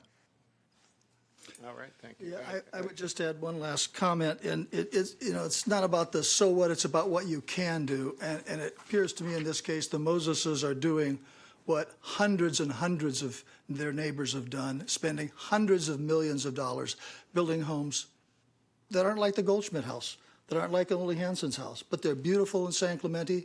They provide a wonderful place to live. And I don't believe it's this council's position to take someone's rights and their privileges and say, because of a personal preference, we're going to tweak it. We're going to move it around. I think that's inappropriate. I think it's a usurpation of government authority, and I don't think we should be doing it. So, Mr. Mayor, unless you have any comments, I'm prepared to make a motion to support the project. I just have a couple of comments. I'd like to join in Rick's comments. I think that the real risk to the community is when the state, who's passed laws that take away all our authority, even to review this, take away the authority of the Planning Commission and others to review this. And that's a real risk here, that you could have 2 houses and 2 ADUs with zero control and zero input. And if that happened, that would be the worst thing for this community. We all have our perspective on what types of properties we like, what we think is appropriate, but I don't own the land. I know several people that have decided they don't like what a neighbor is doing, and they buy the property, which was an option. I think this property was for sale for almost 3-4 years, available for purchase. They bought it. They own it. The real argument that I heard was the view, and I think 4, 5, 6 people said it impedes that view. Well, the further back you move this house, the more their view is impeded, because I went and looked at that. The tree line of the neighboring house just blocks your entire view. I have a house like that. It has a few trees that block my view, and we don't protect views, unfortunately. I can't get anything done about that. The city doesn't protect the views of neighboring properties. It's just not something that we do, and there's no statutory authority to do this. The project is consistent with the general plan. It's been reviewed by our Planning Commission. It's consistent with zoning regulations, the city design guidelines, public health and safety, and all the other requirements. This was a lengthy review with many opportunities for people to weigh in before the Planning Commission. And I think there has been a compromise that's been reached and some accommodation by the neighbors to make this the best that it can be. And I think that we're at the point now where we just have to make a decision as a board. So did you say? Yeah, did you make those 2, 4, 6 findings? Are those necessary to recite those individual findings, Madam Attorney? My recommendation would be that there be discussion regarding the findings before a motion is made. Okay, well, I'll start with the discussion of those findings. You covered most of them, Mr. Mayor, but in looking at this issue, I find that the project is consistent with the general plan. The proposed project does comply with zoning regulations. The proposed zoning project is consistent with the city's design guidelines. This proposed development will not be detrimental to the public health, safety, or welfare, and it will not materially be injurious to properties and improvements in the vicinity. And the proposed project is in character and compatible with the properties in the neighborhood. The proposed project will not have a negative visual or physical impacts on the historical structure. I think that's been repeated a number of times here by the moving back of the property to allow that visibility to take place. So I find all 6 of these findings, in my opinion, have been clearly made. And unless there's discussion on those, I'll make a motion that we adopt Resolution 24-90, which will find that this project is categorically exempt from CEQA and deny the appeal and approve the development permit 24-027. there a second? I'll second. All right. And I make a substitute motion that agrees with all of the findings except up to E.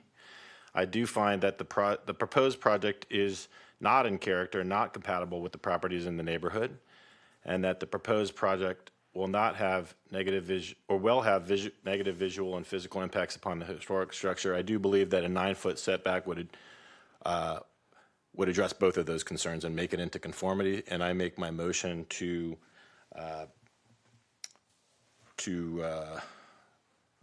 not adopt the resolution, I guess, and maybe City Attorney, you can help me to. Councilmember Duncan, it sounds like what you want to do is to make a motion to adopt the resolution with adding a condition that the project be moved back 9 feet. Wow, that was a lot less than what I said. That's why they pay you the big bucks. Be concise as an attorney. Yes, that is my motion. Well, he didn't find conditions E and F. You did not find. I found that they would be met by the 9-foot setback, by the 9-foot additional setback. Yeah. I'll second that. All right, first and a second. Well, I've got questions. So if you passed, if that passed, then, and the applicants didn't want to move it back 9 feet, so then this is dead? I mean, is that what it is? You're forcing them to move it back 9 feet. That's what, and do we have that power to do? In order to get the permit, yes, they would need to move back the 9 feet, 9 additional feet, yes. Okay. Right? All right. So this permit is based on those findings, plus the CEQA ones. So whether you can or can't meet those findings will determine what you do. So if you find that you can make all of them with the project as proposed, then you would approve the project as proposed. If you find that you can't meet them unless it's altered in some way, you would want to alter it to make the findings if that's what you are inclined to do. And those are our two motions. And those were the two motions, the original and the substitute. All right, so we'll have discussion on the substitute. Take that first. I will tell you, I'm concerned about taking and whether or not by imposing these new conditions that have not been vetted, reviewed by our planning commission, we're posing new conditions, which essentially takes property from private property owner by restricting them unreasonably. And I am concerned about that. And as I said, I'm content to approve this project as is. But anybody else want to speak to their motion? I'll just ease your pain. It's only 9 feet. They didn't argue that the adjustment to the pergola, which was 5 feet, would do the same thing, and that's getting pretty close to the same amount. So it's a pretty insignificant amount. I don't think there's any issue there. I think it's fully within our purview. If our purview is just to rubber stamp it, then why'd we have an hour and a half meeting here? So obviously we have the authority to make adjustments, and I'm asking to make a very, very minor reasonable adjustment, which was very practically asked by folks. And by the way, I should note, most of the folks who talk don't live in that community. It's not about people who live in that community. It's about the rest of us and people who may visit the community who want to see this house and have an unobstructed view. And I think it's a reasonable compromise. So that's my take. Yeah, that might be a reasonable compromise, but at the planning commission meeting, all these things were brought up the exact same way, and I don't recall the applicants jumping up and compromising it at that time. There was a compromise, and that's what it is. We've seen that. They did actually move it back. I remember the same arguments, and they came to a compromise at the planning commission. And like I said, if they had their opportunity to jump up then, and they didn't. They thought that this was the compromise. I'll just quick comment on that. Go on, Mark. A quick comment on it, that this is de novo, meaning so this is fresh eyes looking at this newly without thinking of what the planning commission has said. So we need to be considering this. No, I didn't say what the planning commission said. what I said was, they talked about compromise, and there have been previous compromise. That's in the staff report, by the way, that you can read. No, I'm not. You can I'm not read it. They I talked know. about the compromise. I'm not debating that compromises On- have been made. I'm saying I'm in agreement that I believe one more compromise would be a way to get the community on board with this project. It'd be a way to not just this generation, but future generations to be able to appreciate our historical buildings that we have, as well as to make sure that the new residents are coming into a welcoming community as well. Call for the question. Question's being called. Second? Yep. Wait, For- on the This is on the substitute motion. substitute motion. We have a motion by Councilmember Noblock, second by Mayor Pro Tem Enmeyer. This is the question's been called on the Substitute The substitute motion. is by me with second by Mayor Pro Tem Enmeyer. Right. And that's what we're. And just to note before we vote on this, this is not just any other property. I mean, into the Moses family, you picked a property between two incredibly important other properties. The question's been called. And so Discussions over this the- is not about SB 9 and all these other doomsday theories. This is a very, very specific The question piece of has been property. called, so And we're I think gonna- we need to make sure that we Get on tailor board our with the vote question. to we the did. We had a specific first and circumstances and not second. broaden it to other concerns. All right. You want to call the roll? Sure. Councilmember Duncan. Aye. Councilmember Leffler. No. Mayor Cabral. Nope. Mayor Pro Tem Aye. Enmeyer. Councilmember Noblock. No. So that motion fails 2-3 with Mayor Cabral, Councilmember Leffler, and Councilmember Noblock voting no. Is there? Original motion? Original motion is to approve the staff recommendation. That was a motion by Councilmember Noblock, second by Councilmember Leffler. Councilmember Duncan? Respectfully, no. Councilmember Leffler? Aye. Councilmember Noblock? Aye. Mayor Pro Tem Enmeyer? No. Mayor Cabral? Carries 3-2 with Councilmember Duncan and Mayor Pro Tem Enmeyer voting no. All right. Next item.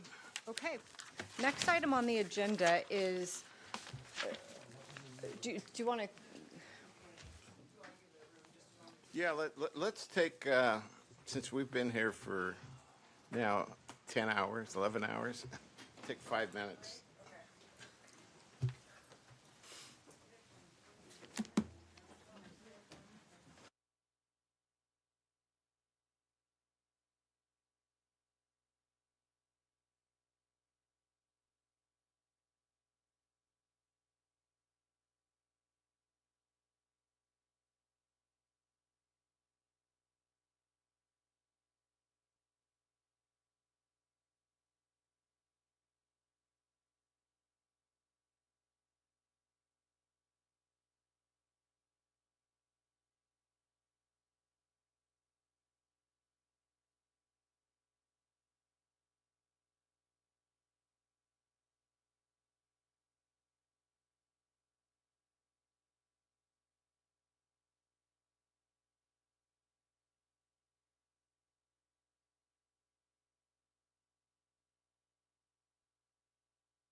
Okay.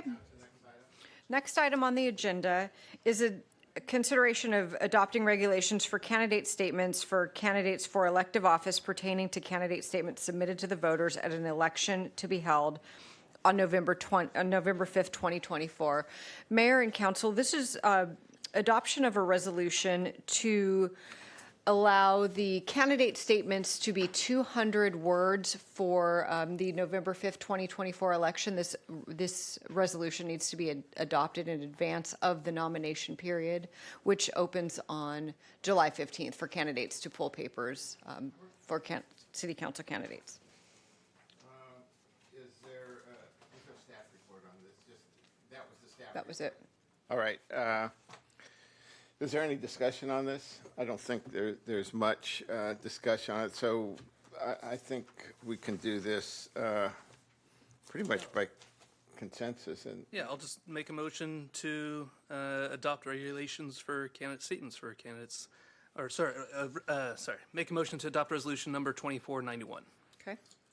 Second, there's a second. Any objection? Okay, then, without objection, we'll approve it. Carries 5-0. Next item on the agenda is fiscal year 24-25 contract between the City of San Clemente and the County of Orange for police services. All right. Report on that. Good evening, Mayor and council members. Brian Brower, Administrative Services Director. I am here this evening with Jake Ron, our Finance Manager. And the item before you is the approval of the police services contract with OCSD for the period of July 1st, 2024 to June 30th, 2025. This is the agreement at the level that was approved within the adopted budget recently. The total adopted police services budget is $22.9 million for the upcoming fiscal year. The contract amount under this contract is $21,091,000. The contract before you maintains current service levels and includes 58 dedicated positions as well as 16.9 full-time equivalents for regionally staffed and shared staff throughout the organization. And the contract amount includes personnel increases related to the recently adopted OCSD staff MOU. And with that, happy to entertain any Consistent questions. with the budget that we passed? Yes, this is very much so. Okay. Is there any questions? I want Jay to explain the 21.7 million. I'm just kidding. What's the first 19 million? If there's Just one quick question. We've, in the past, looked for 4 additional deputies. We only have 2. This budget funds the 4, correct? The contract itself makes available or creates a potential for 4. Currently, none of them are filled, and the budget includes funding for 2 of them in the upcoming year. But this contract allows for those 4 officers, correct? That is correct. But it's not funded, only 2 of them are funded. 2 of them are funded. Is there any public comment? There's no public comment. Okay, hearing no public comment. That's my only question. Thank you. Seeing no further discussion, someone want to move? I'll move the item. Second? Moved and seconded. Did you catch those names? Yes. Moved by Duncan, okay. Second by Councilmember All right. Block. All those in favor? Aye. All right, so it passes by unanimous consent. Passes 5-0. Next item on the agenda is consideration of a revised purchasing policy and introducing and conducting a first reading of ordinance number 1776, amending and replacing sections of San Clemente Code Title III, Revenue and Finance. Mayor and council members, again, Brian Brower, Admin Services Director, along with Jake Ron. The item before you tonight is a combination of several existing policies. Over the years, the city has maintained a number of purchasing policies related to different types of purchases and purchasing under different conditions. This is a overhaul and a modernization of those policies, bringing it into one single policy with the overarching goal of fiscal responsibility, competitive processes, and staff executing this with fairness, impartiality, and integrity. A number of changes were made in these policies. Some examples are of modernization are electronic bidding and the recent local vendor preference that is part of our municipal code. This policy aligns practice with state and federal regulations, and it helps deal with the fact that we have a very decentralized purchasing system here at the city. So staff throughout all the departments look to a policy to guide procurement for their respective areas of the city, and this will provide clarity with the guidelines that are in place. And the policy is lengthy, it's thorough, it'll serve as an employee manual, and I think it'll help with staff efficiency and provide for flexibility with unique procurements that we face. That before you is a policy as well as an ordinance amendment. The ordinance has a few key highlights. Within the ordinance amendment, we establish the policy. We establish the capability of having exemptions to that policy for specific situations that arise, like emergency purchases. We also align purchasing for public construction projects with CUPCA, which is the California Uniform Public Construction Cost Accounting Act. And then also it establishes the authority levels to award contracts for the city council, city manager, and division and department managers. Thank you. Jake, do you agree? All right. Well, I actually did peruse the 120-page report that you produced, and thank you for your hard work in doing that. And I think each of us has also had the opportunity to get briefed by you and our city manager on this policy, so we're all well versed in it already at this time, at this late hour. Is there any other questions that haven't been answered by the staff in your briefings? You did a great job in your briefings. Thank you. Does someone want to move this? I will make the motion to move the item. And I'll just go ahead for the record, Read read it. the ordinance number. It's a motion by Mayor Pro Tem Enmeyer to introduce ordinance number 1776, entitled An Ordinance of the City Council of the City of San Clemente, California, amending San Clemente Municipal Code Sections 3.40.010, 3.40.040, and 3.40.050, and adding section 3.40.080, all relating to purchasing procedures. Do we have a second? And we had a second, right? There's no second yet. Oh, okay. Second by Okay, Councilmember and Loeffler. seconded. All those in, Does that motion include adoption Of or accepting the purchasing policy per staff recommendation to take effect when the ordinance is adopted, if it is, or does it not? I don't think that was read, so do we have to read that out also? Sorry, what is the amendment? What are we missing in the motion? So the staff recommendation in the staff report is both to revise the purchasing policy and to introduce the ordinance. And I heard a motion to introduce the ordinance. Here, I'll read it.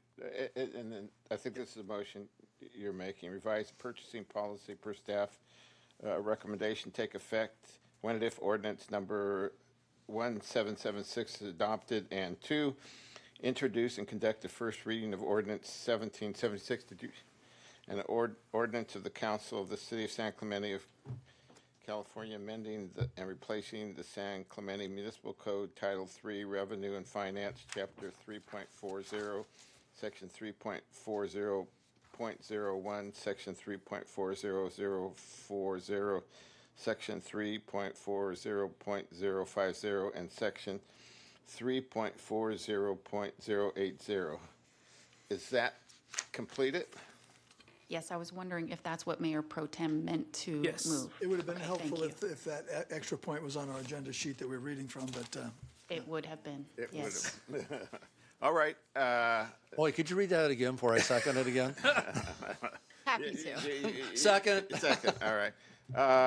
Let's just take a vote. All those in favor? Aye. Without objection, it passes. Next item. Consideration of a resolution finding that an emergency exists due to sand erosion and immediate need of sand placement at North Beach, awarding a construction contract for the North Beach Emergency Sand Placement Project, project number 14901, and finding the project categorically exempt from the California Environmental Quality Act. Yes. Good evening. Good evening, Mayor and council members. Given the late hour, I'm happy to go right to the staff recommendation. Happy to answer questions. I also have Amir Ilkhanipur here who can answer any questions on the contracting process or the bid itself. So, at your pleasure. You have, why don't you give a 2-minute summary of this so that we Okay, all know what certainly. we're talking about? Certainly, thank you. So this is, sorry, Megan, do I forward this? Okay, there we go. Great, thank you. So if you've been to North Beach lately, you will see that the beach is in pretty dire straits. There's very little sand except for at the very back of the beach. The concession stand and restrooms are being undermined by direct wave energy. The playground is at risk. All of the facilities are at risk, so we are asking that you declare an emergency, which will enable us to move forward with an emergency sand placement project at North Beach. We are proposing to deliver sand using Super 8 trucks. They can take about 10 cubic yards at a time. This project has been developed in coordination with the County of Orange, who is the entity responsible for managing the Santa Ana River channel. They've got a lot of extra sediment. They are cleaning it, sorting it, and stockpiling it for the city to use. This graphic shows in yellow the place where we would place the sand. It's approximately 1,500 feet long. We will utilize a previous footprint that has been permitted by the agencies, and we're going to place sand within that area. The southern terminus of the project is at DeHay Court, and the southern 1/3 of this project is actually in an area that's OCTA's reinforcement areas 1 and 2. So this will not only directly benefit the city, but it will also directly benefit the railroad, which is a DOD designated railroad corridor of strategic defense. This map just shows the area of overlap in this oval. So the yellow arrow points to the North Beach footprint. The green arrow points to the OCTA reinforcement area 1 and 2, where they're proposing sand and rock. And then just for reference, we've got the Army Corps footprint shown in pink. We have applied for 4 permits. We've received 2 of them already. The other 2 are in process. And we've completed a lot of the work. There's still a few things to be done, including finalizing a schedule, of course, contract approval, which is before you tonight, and some additional outreach on beach closures during construction. We're talking about placement Monday through Thursday only, no placement Friday, Saturday, and Sunday, so the beach can be open to the public once again for the summer weekends. We did have a chance to talk about that a little bit earlier in a briefing about the meeting with, on the Coastal Commission. Yes. Hearing and the conditions and their approval letter along with the Army Corps of Engineers approval. Yes. And we're waiting for 2 more, as I understand. Exactly. We're waiting for the county permit and the Southern California Regional Railroad Authority permit. All right. Haul route is pretty straightforward. They're going to come in through the Capistrano Shores community. We're working closely with them to work through those logistics, and working obviously with the railroad to get the permit from that entity. Just a few more things, as I said, pre-construction monitoring for water quality, for grunion, for avian species, and we are planning to utilize city staff as much as possible to minimize the additional cost for monitoring. We're going to have a web page set up. It'll be under current projects on the city's homepage. We'll be back with additional information at future council meetings and also provide notices and take advantage of other opportunities to get the message out about this project. We'll have a public safety program similar to what we had for the Army Corps project, where we will have signs and fences to keep people out of the active construction zone. So the city issued an invitation to bid, was published on Planet Bids. The bids closed yesterday. The city received 5 bids, and under your policy, we have to take the lowest bidder. So that is what we are proposing. So the staff recommendation is to, number 1, declare an emergency. 2, find the project exempt from CEQA. 3, approve a supplemental appropriation. 4, approve a transfer of funds. 5, award the project to GCI Construction. 6, authorize the city manager to execute a contract with GCI. And 7, to approve a 10% construction contingency. That concludes my presentation. Again, Amir is here if you have any technical questions not related to the project itself. Happy to answer your questions. Repeat one thing, because we're going to need this for a motion later on. The contract to who? GCI. Okay, and between San Clemente and GCI for North, in the amount of what? The contract amount is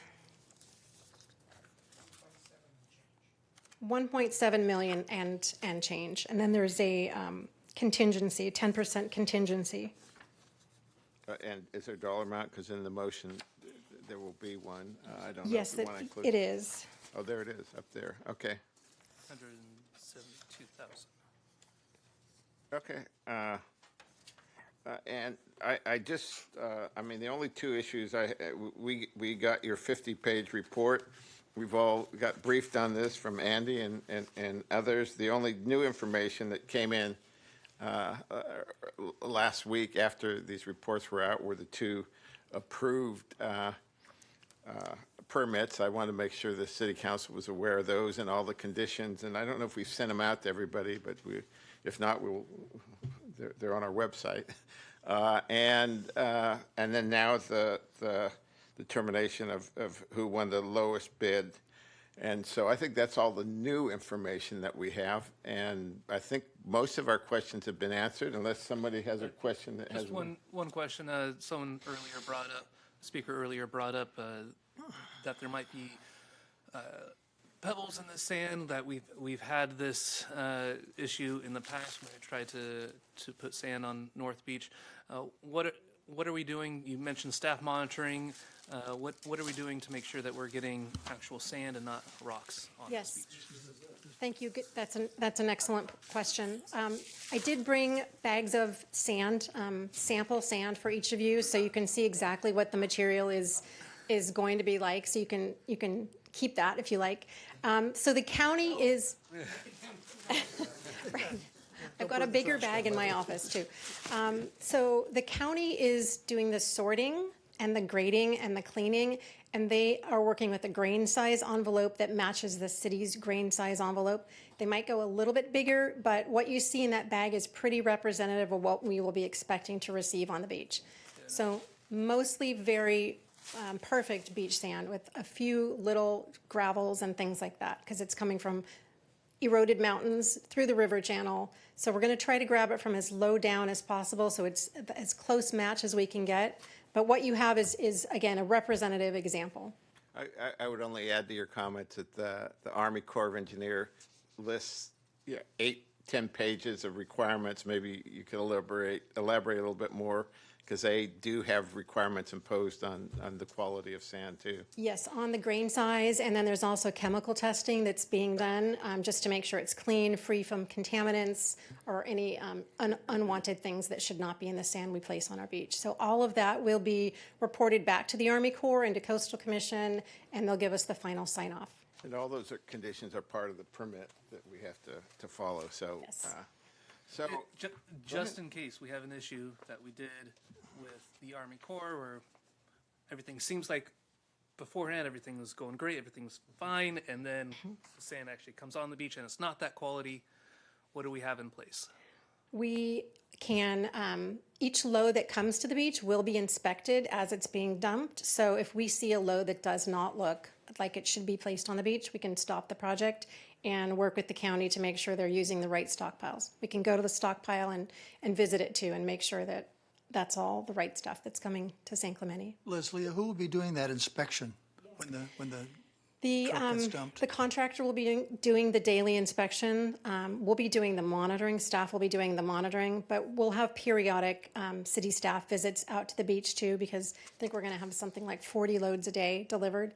So it's gonna be a very active site and city staff will be on it. Any other questions? Yeah, I just have one quick question. I didn't see in the contract, the bidder on this, GCI is a local contractor. We give a preference, a small monetary preference to local contractors. Was this contractor still low after they got the benefit of the I defer to Amir local on that. contractor amount? Good evening, Mr. Mayor and council members.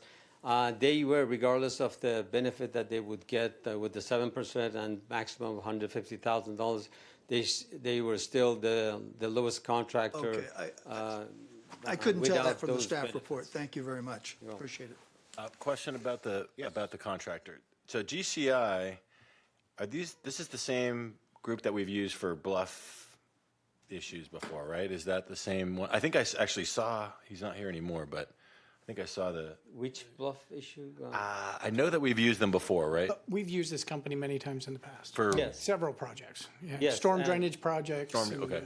A lot of different Okay. projects. Yeah, I have myself personally worked with them on many projects for the last 17 years that I've been here. They're a very good contractor. Yes, and but they don't do they don't have the equipment, right? So they're going to subcontract for the logistics part of this. Is that part of it? I believe the trucking aspect of the project will be done by their subcontractors, I believe. And do we have any control over the subcontractors, or not? Information vetting about the subcontractors ahead of time? Yes, well. Or is there any requirements? I guess maybe that's the better. Yeah, the requirement is whoever works under them as subcontractors, you need to obtain information as far as DIR and just making sure they are under prevailing wages. Right. And they also satisfy other state requirements, state and city requirements. Okay, thank you. Thank you, Amir. All right, thank you. Someone want to make a motion? Have Or two. unless there's more- Mayor, we do have two speakers. Oh, okay.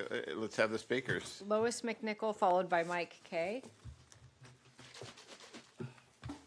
Before the speakers come, I just want to thank the city manager for actually coming up with the financing to do this so that we don't have to put our scoop permit on pause. That's a huge thing. Thank you. Yes. Lois? Hi. Yeah, I was at that North Beach Homeowners Association meeting, and I saw that sand.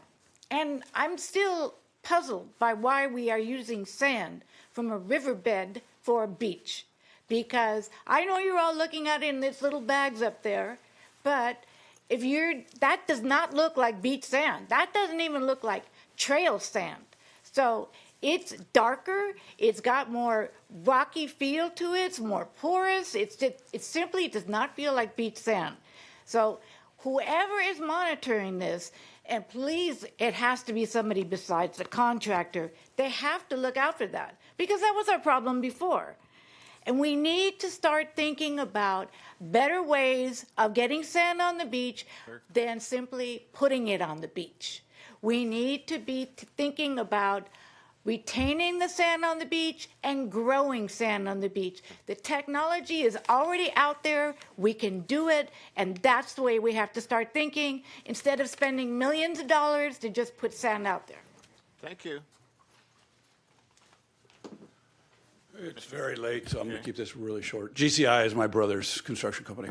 He purchased it 4 years ago. It's been in business here for a long time. They do a lot of the undergrounding, and it is important to keep GCI around and other local companies like that. So I want to say that it's wonderful that we're using local guys because there is a institutional memory that go with these fellows. They remember where a lot of our infrastructure lays currently underground, and they are often consulted with other projects. I'm also concerned, though, that we keep using the idea of an emergency for our contracts. And I'm worried that scrutiny isn't properly put in place, that due diligence isn't always there. I'll point to the very expensive project we have going on at Casa Romantica and how that kind of overran everything, cost more, et cetera, as well as over in Cypress Shores where I live. We're in year 3 and they're nowhere near, well, they're near done, but it continues. So hopefully this one will go a little smoother, a little quicker. I think a cost-plus contract would be a better idea for a project like this. The trucking is 95% of this job, and with an S-type corporation, that's just a pass-through. They could make a little bit of money on that, but we can scrutinize a little closer. And time and materials for some of these, as well as these ad hoc projects come up for sand as we find it available here and there.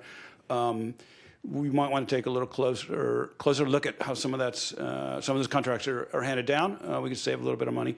I also do know the trucking that's used in this, Councilman Duncan. They're coming out of North San Diego County and the Inland Empire. It is the son of the manager of GCI, Terry. His son is running the trucking. They're good trucks. They're good operations. They're not super tense, and they are bigger buckets than was listed, but they are reputable. Anyway, I think it's great we're using the local talent, and I hope as the sand goes on that we continue to try to do that as much as possible. Thanks. Thank you. No further comments? No further All right. comments. Does someone want to make a motion? If not, I'll make a motion to adopt resolution number 2493. Would you like me to? Yeah. Nope, second. Was that sufficient? I don't believe we have a revised one. So Mayor Pro Tem, you may want to say you want to adopt that motion with the items With that the are on the provisions on number screen. 4 to award the North Beach Emergency Sand Placement Project number 14901 contract to GCI. And number 5, approve and authorize city manager to execute C-2438 by and between the city of San Clemente and CGI for the North Beach Emergency Sand Placement in an amount not to exceed 1.7 million. 1.5, wait, it's on your screen too. Oh, sorry. No, that's because didn't that number go up to 1.7? No, you want to do total, No, That's the contingency, gotcha. total project cost not to exceed 2 million. Gotcha. Okay, not to exceed 2 million in a form substantially similar to attached construction contract. Approve a 10% construction contingency of $172,600 for this project. And maybe I could explain that. Their bid was about just over 1.7 million. Then we have some contingency costs and some other costs associated with that. All right. And It's, was that a second by Councilmember Duncan? Yes, okay. all right. We'll take a vote. All those in favor? Aye. Aye, it's unanimous. Next item? Carries 5-0. Next item on the agenda is consideration of modifications to the city council meeting schedule for July Thank you, staff.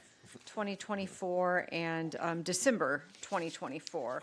So beginning with July 16th, the request is to move the meeting from July 16th, 2024, which is our regularly scheduled Tuesday meeting, to Wednesday, July 17th, 2024. I believe you've all said Did you're available. all of you have a chance to look at your schedule?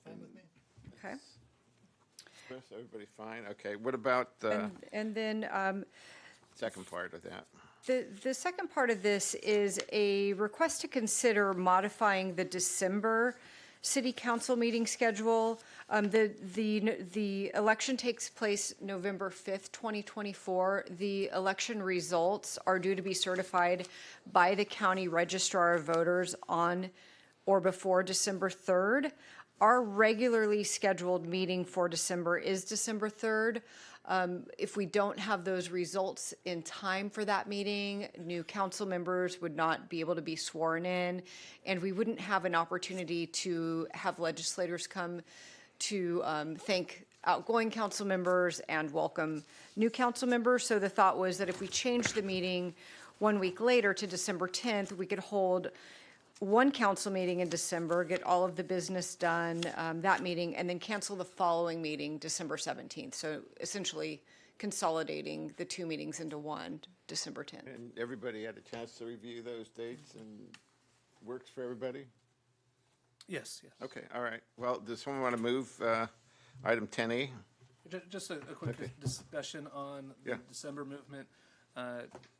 Just a recommendation to staff. We did this last year, and then that first January meeting was very overpacked. We were here till about 2 a.m. in the morning. So whatever we can do to avoid that in the January meeting would be very much appreciated. Yeah, we'll work to make sure you don't stay past midnight on that. So we'll cut it back. No, we'll be conscious of that. Thank you. Someone make a motion to approve item 10E? I'll move we approve item 10E, items 1 and 2. Okay. Second? I'll second it. Okay. All those in favor? Aye. It passes unanimously. 5-0. Next item on the agenda is the consent calendar. I do not have any public comments. All right, does someone want to move the consent? I'd like to pull 11E.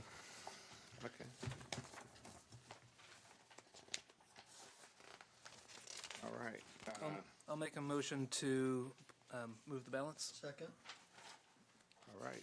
All those in favor of moving the balance except for 11E? Aye. It's unanimous. Okay, 11E is pulled. And do we have any comments on? We do not have any Okay, all right. comments. Let's have discussion on item 11E.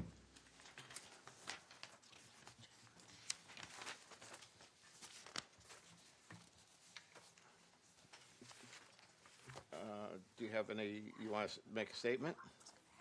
Yeah, I guess I'll go, we want to go first, Brian? Well, Mayor and Council, would you like a short summary of the report? Short summary, prior yeah. to Yeah. Brian Brower, Administrative Services Director. This item reflects the subordination of various loans, and, well, let me start over. For the past 20 years, Jamboree Housing has operated an affordable housing project here in San Clemente at the Mendocino at Talega 1 and 2 apartments. The developer has requested our support for the city's support for a resyndication plan, which is essentially a refinancing and a renovation of the property. In order to accommodate this, the city needs to agree to amendments, or they have requested that the city agree to amendments in their agreement, their regulatory agreement related to the project. And also, the city would be required to agree to resubordinating loans that were initially or originally made to the developer by the city at the inception of the project over 20 years ago. And this project is consistent with the goals of the city's housing element. And the developer does have a representative here tonight. Vicky Rodriguez is here from Jamboree Housing, if you have any questions for them.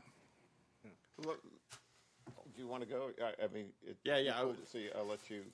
I mean, I don't need to have a lot of discussion on this, and I intend to move the item, but what we've heard, and I'm glad that Jamboree is here, and thank you for waiting around. I'm sorry about that.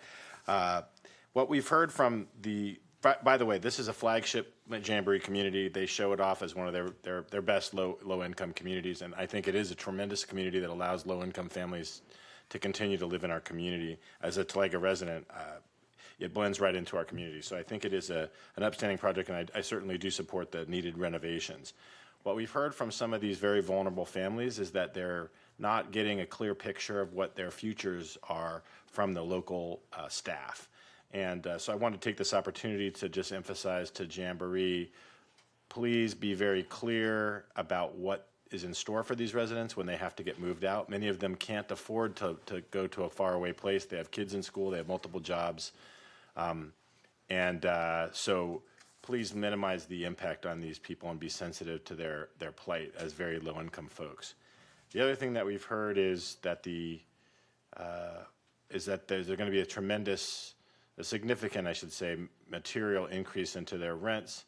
I understand that this is in compliance with law, but this is, and that in some ways their rents may have been held down artificially because of COVID or other reasons, but it's going to be very, very painful for these families to have a $600 a month increase in their rents. And I ask that Jamboree be very sensitive to that as well. So this is, a corollary to the item before us, but it's an opportunity to give voice to these folks. I can tell you many of them wanted to come, but they have kids and they have jobs, and they couldn't sit through the 2 hours that we spent on the Goldschmidt house and in the Moses home. So I really wanted to take this opportunity to emphasize that and just to make this, drive this point home for Jamboree, that this is something that I think can be improved upon, because you have a lot of very fearful people there that don't speak English, many of them, and they're getting conflicting information. It's putting a lot of fear into them. So thank you. And I don't know, would you like to say a few words, or are we allowed to do that? Okay. We can do that, yeah. Yeah, Come since on you up. came. Yeah, since you spent all this time here. Yeah, as I think we all agree up here that the low-income housing is a necessity and it's a priority in this community. I actually thank you that you're taking the time to improve those properties, and sometimes it's a difficult time. I mean, even when we improve our own homes, sometimes we put ourselves through a lot of stress, and it's a lot of stress for these families too. But maybe you can address some of those issues that have Yes. been raised. Again, my name is Vicki Rodriguez, Vice President of Development with Jamboree Housing. So I think, Councilmember Duncan, to your point, I think part of what we've been trying to do is kind of make sure that we understand the scope. We've gotten approved permits, and we have approved plans, where I think we're really close with the city before we reach out to the community. And it is a process to get to the closing deadline. So it's shifted a bit. As Brian can attest, we received an extension. So we didn't want to unnecessarily alarm residents. We wanted to know exactly when we're closing, which we have established that closing date in late July. So now the goal is to have a resident meeting at mid next month at the earliest, to just start talking in terms of actual relocation and movement of residents. The kind of the construction process, we won't be starting units until October or so. So we're planning on giving residents a lot of notice and helping them with and covering any expenses. It's just a matter of communicating that to the residents, and we'll be engaging a relocation consultant. I myself speak Spanish, and we will have other translators on site to make sure that everyone understands kind of what's happening and when. In addition, in terms of the concern with rent increases, there is absolutely no way that there would be a $600 increase. The rent increases would be limited to 10%, and it would be once a year, if that. And obviously, we are very sensitive, knowing that we serve very low-income folks. We're very sensitive to that and would not want to. It's not our mission to displace folks, so we would be looking at that on a case-by-case basis too. Thank you. I would just emphasize, please pass the word to the local management folks, because I think they're giving a different picture, and maybe they're trying to be helpful, but they're saying things that don't necessarily comport with what you've said today. So thank you. And I'll move the item. All right, is there a second? I'll second. First, second, any discussion? All those in favor? Aye. It's unanimous. Thank you for being here, staying this late. Next item on the agenda. Oral communications part 2, and I do not have any speaker cards. All So right. we can move on to future agenda items. Future agenda items, anybody? I don't see any. Okay. Chris? All right. For reports, are there any commission and/or committee reports? I already gave mine. Okay. All right. Council, any other council members? No? I just want to ask Chief Mall for a time check back there. Okay, all right. Done overtime. Council subcommittee updates? No. City attorney? Thank you. I have nothing to report, except it's a pleasure to serve the city of San Clemente. Thank you. Very good. City manager? There are a few contracts we need to look at tonight. There is a new grant writing service that I know you guys have been aware that we are applying for a very large military grant, which has been very helpful with California Consulting in the amount of $25,000. O'Connell Engineering and Construction, $49,875, and 34th Street Incorporated, doing business as 34th Street Consulting, $10,000. All right. That's it. Want to move to adjourn? Before that, okay. I would just ask maybe in the next council meeting that in order to respect our friends in Hawaii, that we dress accordingly in Hawaiian garb. It's a good idea. I was thinking about that. Is this July? This'll be July easy. meeting? July meeting. The July meeting? Yeah, okay, well, we'll. Staff too. We'll put that on the Grass agenda. skirts have been ordered. No. Well, wait, Depends on your pronoun. why not the August? Because the Maybe July the moo-moo. meeting is. July and August. But July is a more. We'll figure it out. We'll figure it out. Mr. Mayor, before we adjourn, I'd like to ask that we adjourn this evening in the memory of Janet Dunford. She passed away on June 13th of this year. She served for 33 years as a crime prevention specialist, Orange County Sheriff Deputy Dispatcher, and helped create over 300 of our neighborhood watch groups. So, Okay. just want to remember her. Thank you for that. Without objection, we're adjourned. And I'll just make a note that we are adjourning to an adjourned regular city council meeting to be held on July 17th, 2024. Closed session will begin at 5 o'clock. Regular business meeting will begin at 6 o'clock p.m. The meeting will take place in the city council chambers located at 910 Cali Negocio, second floor, San Clemente. And please note that the regular city council meeting of July 2nd, 2024 was previously canceled. We'll see you I think we'll see you in mid-July. July.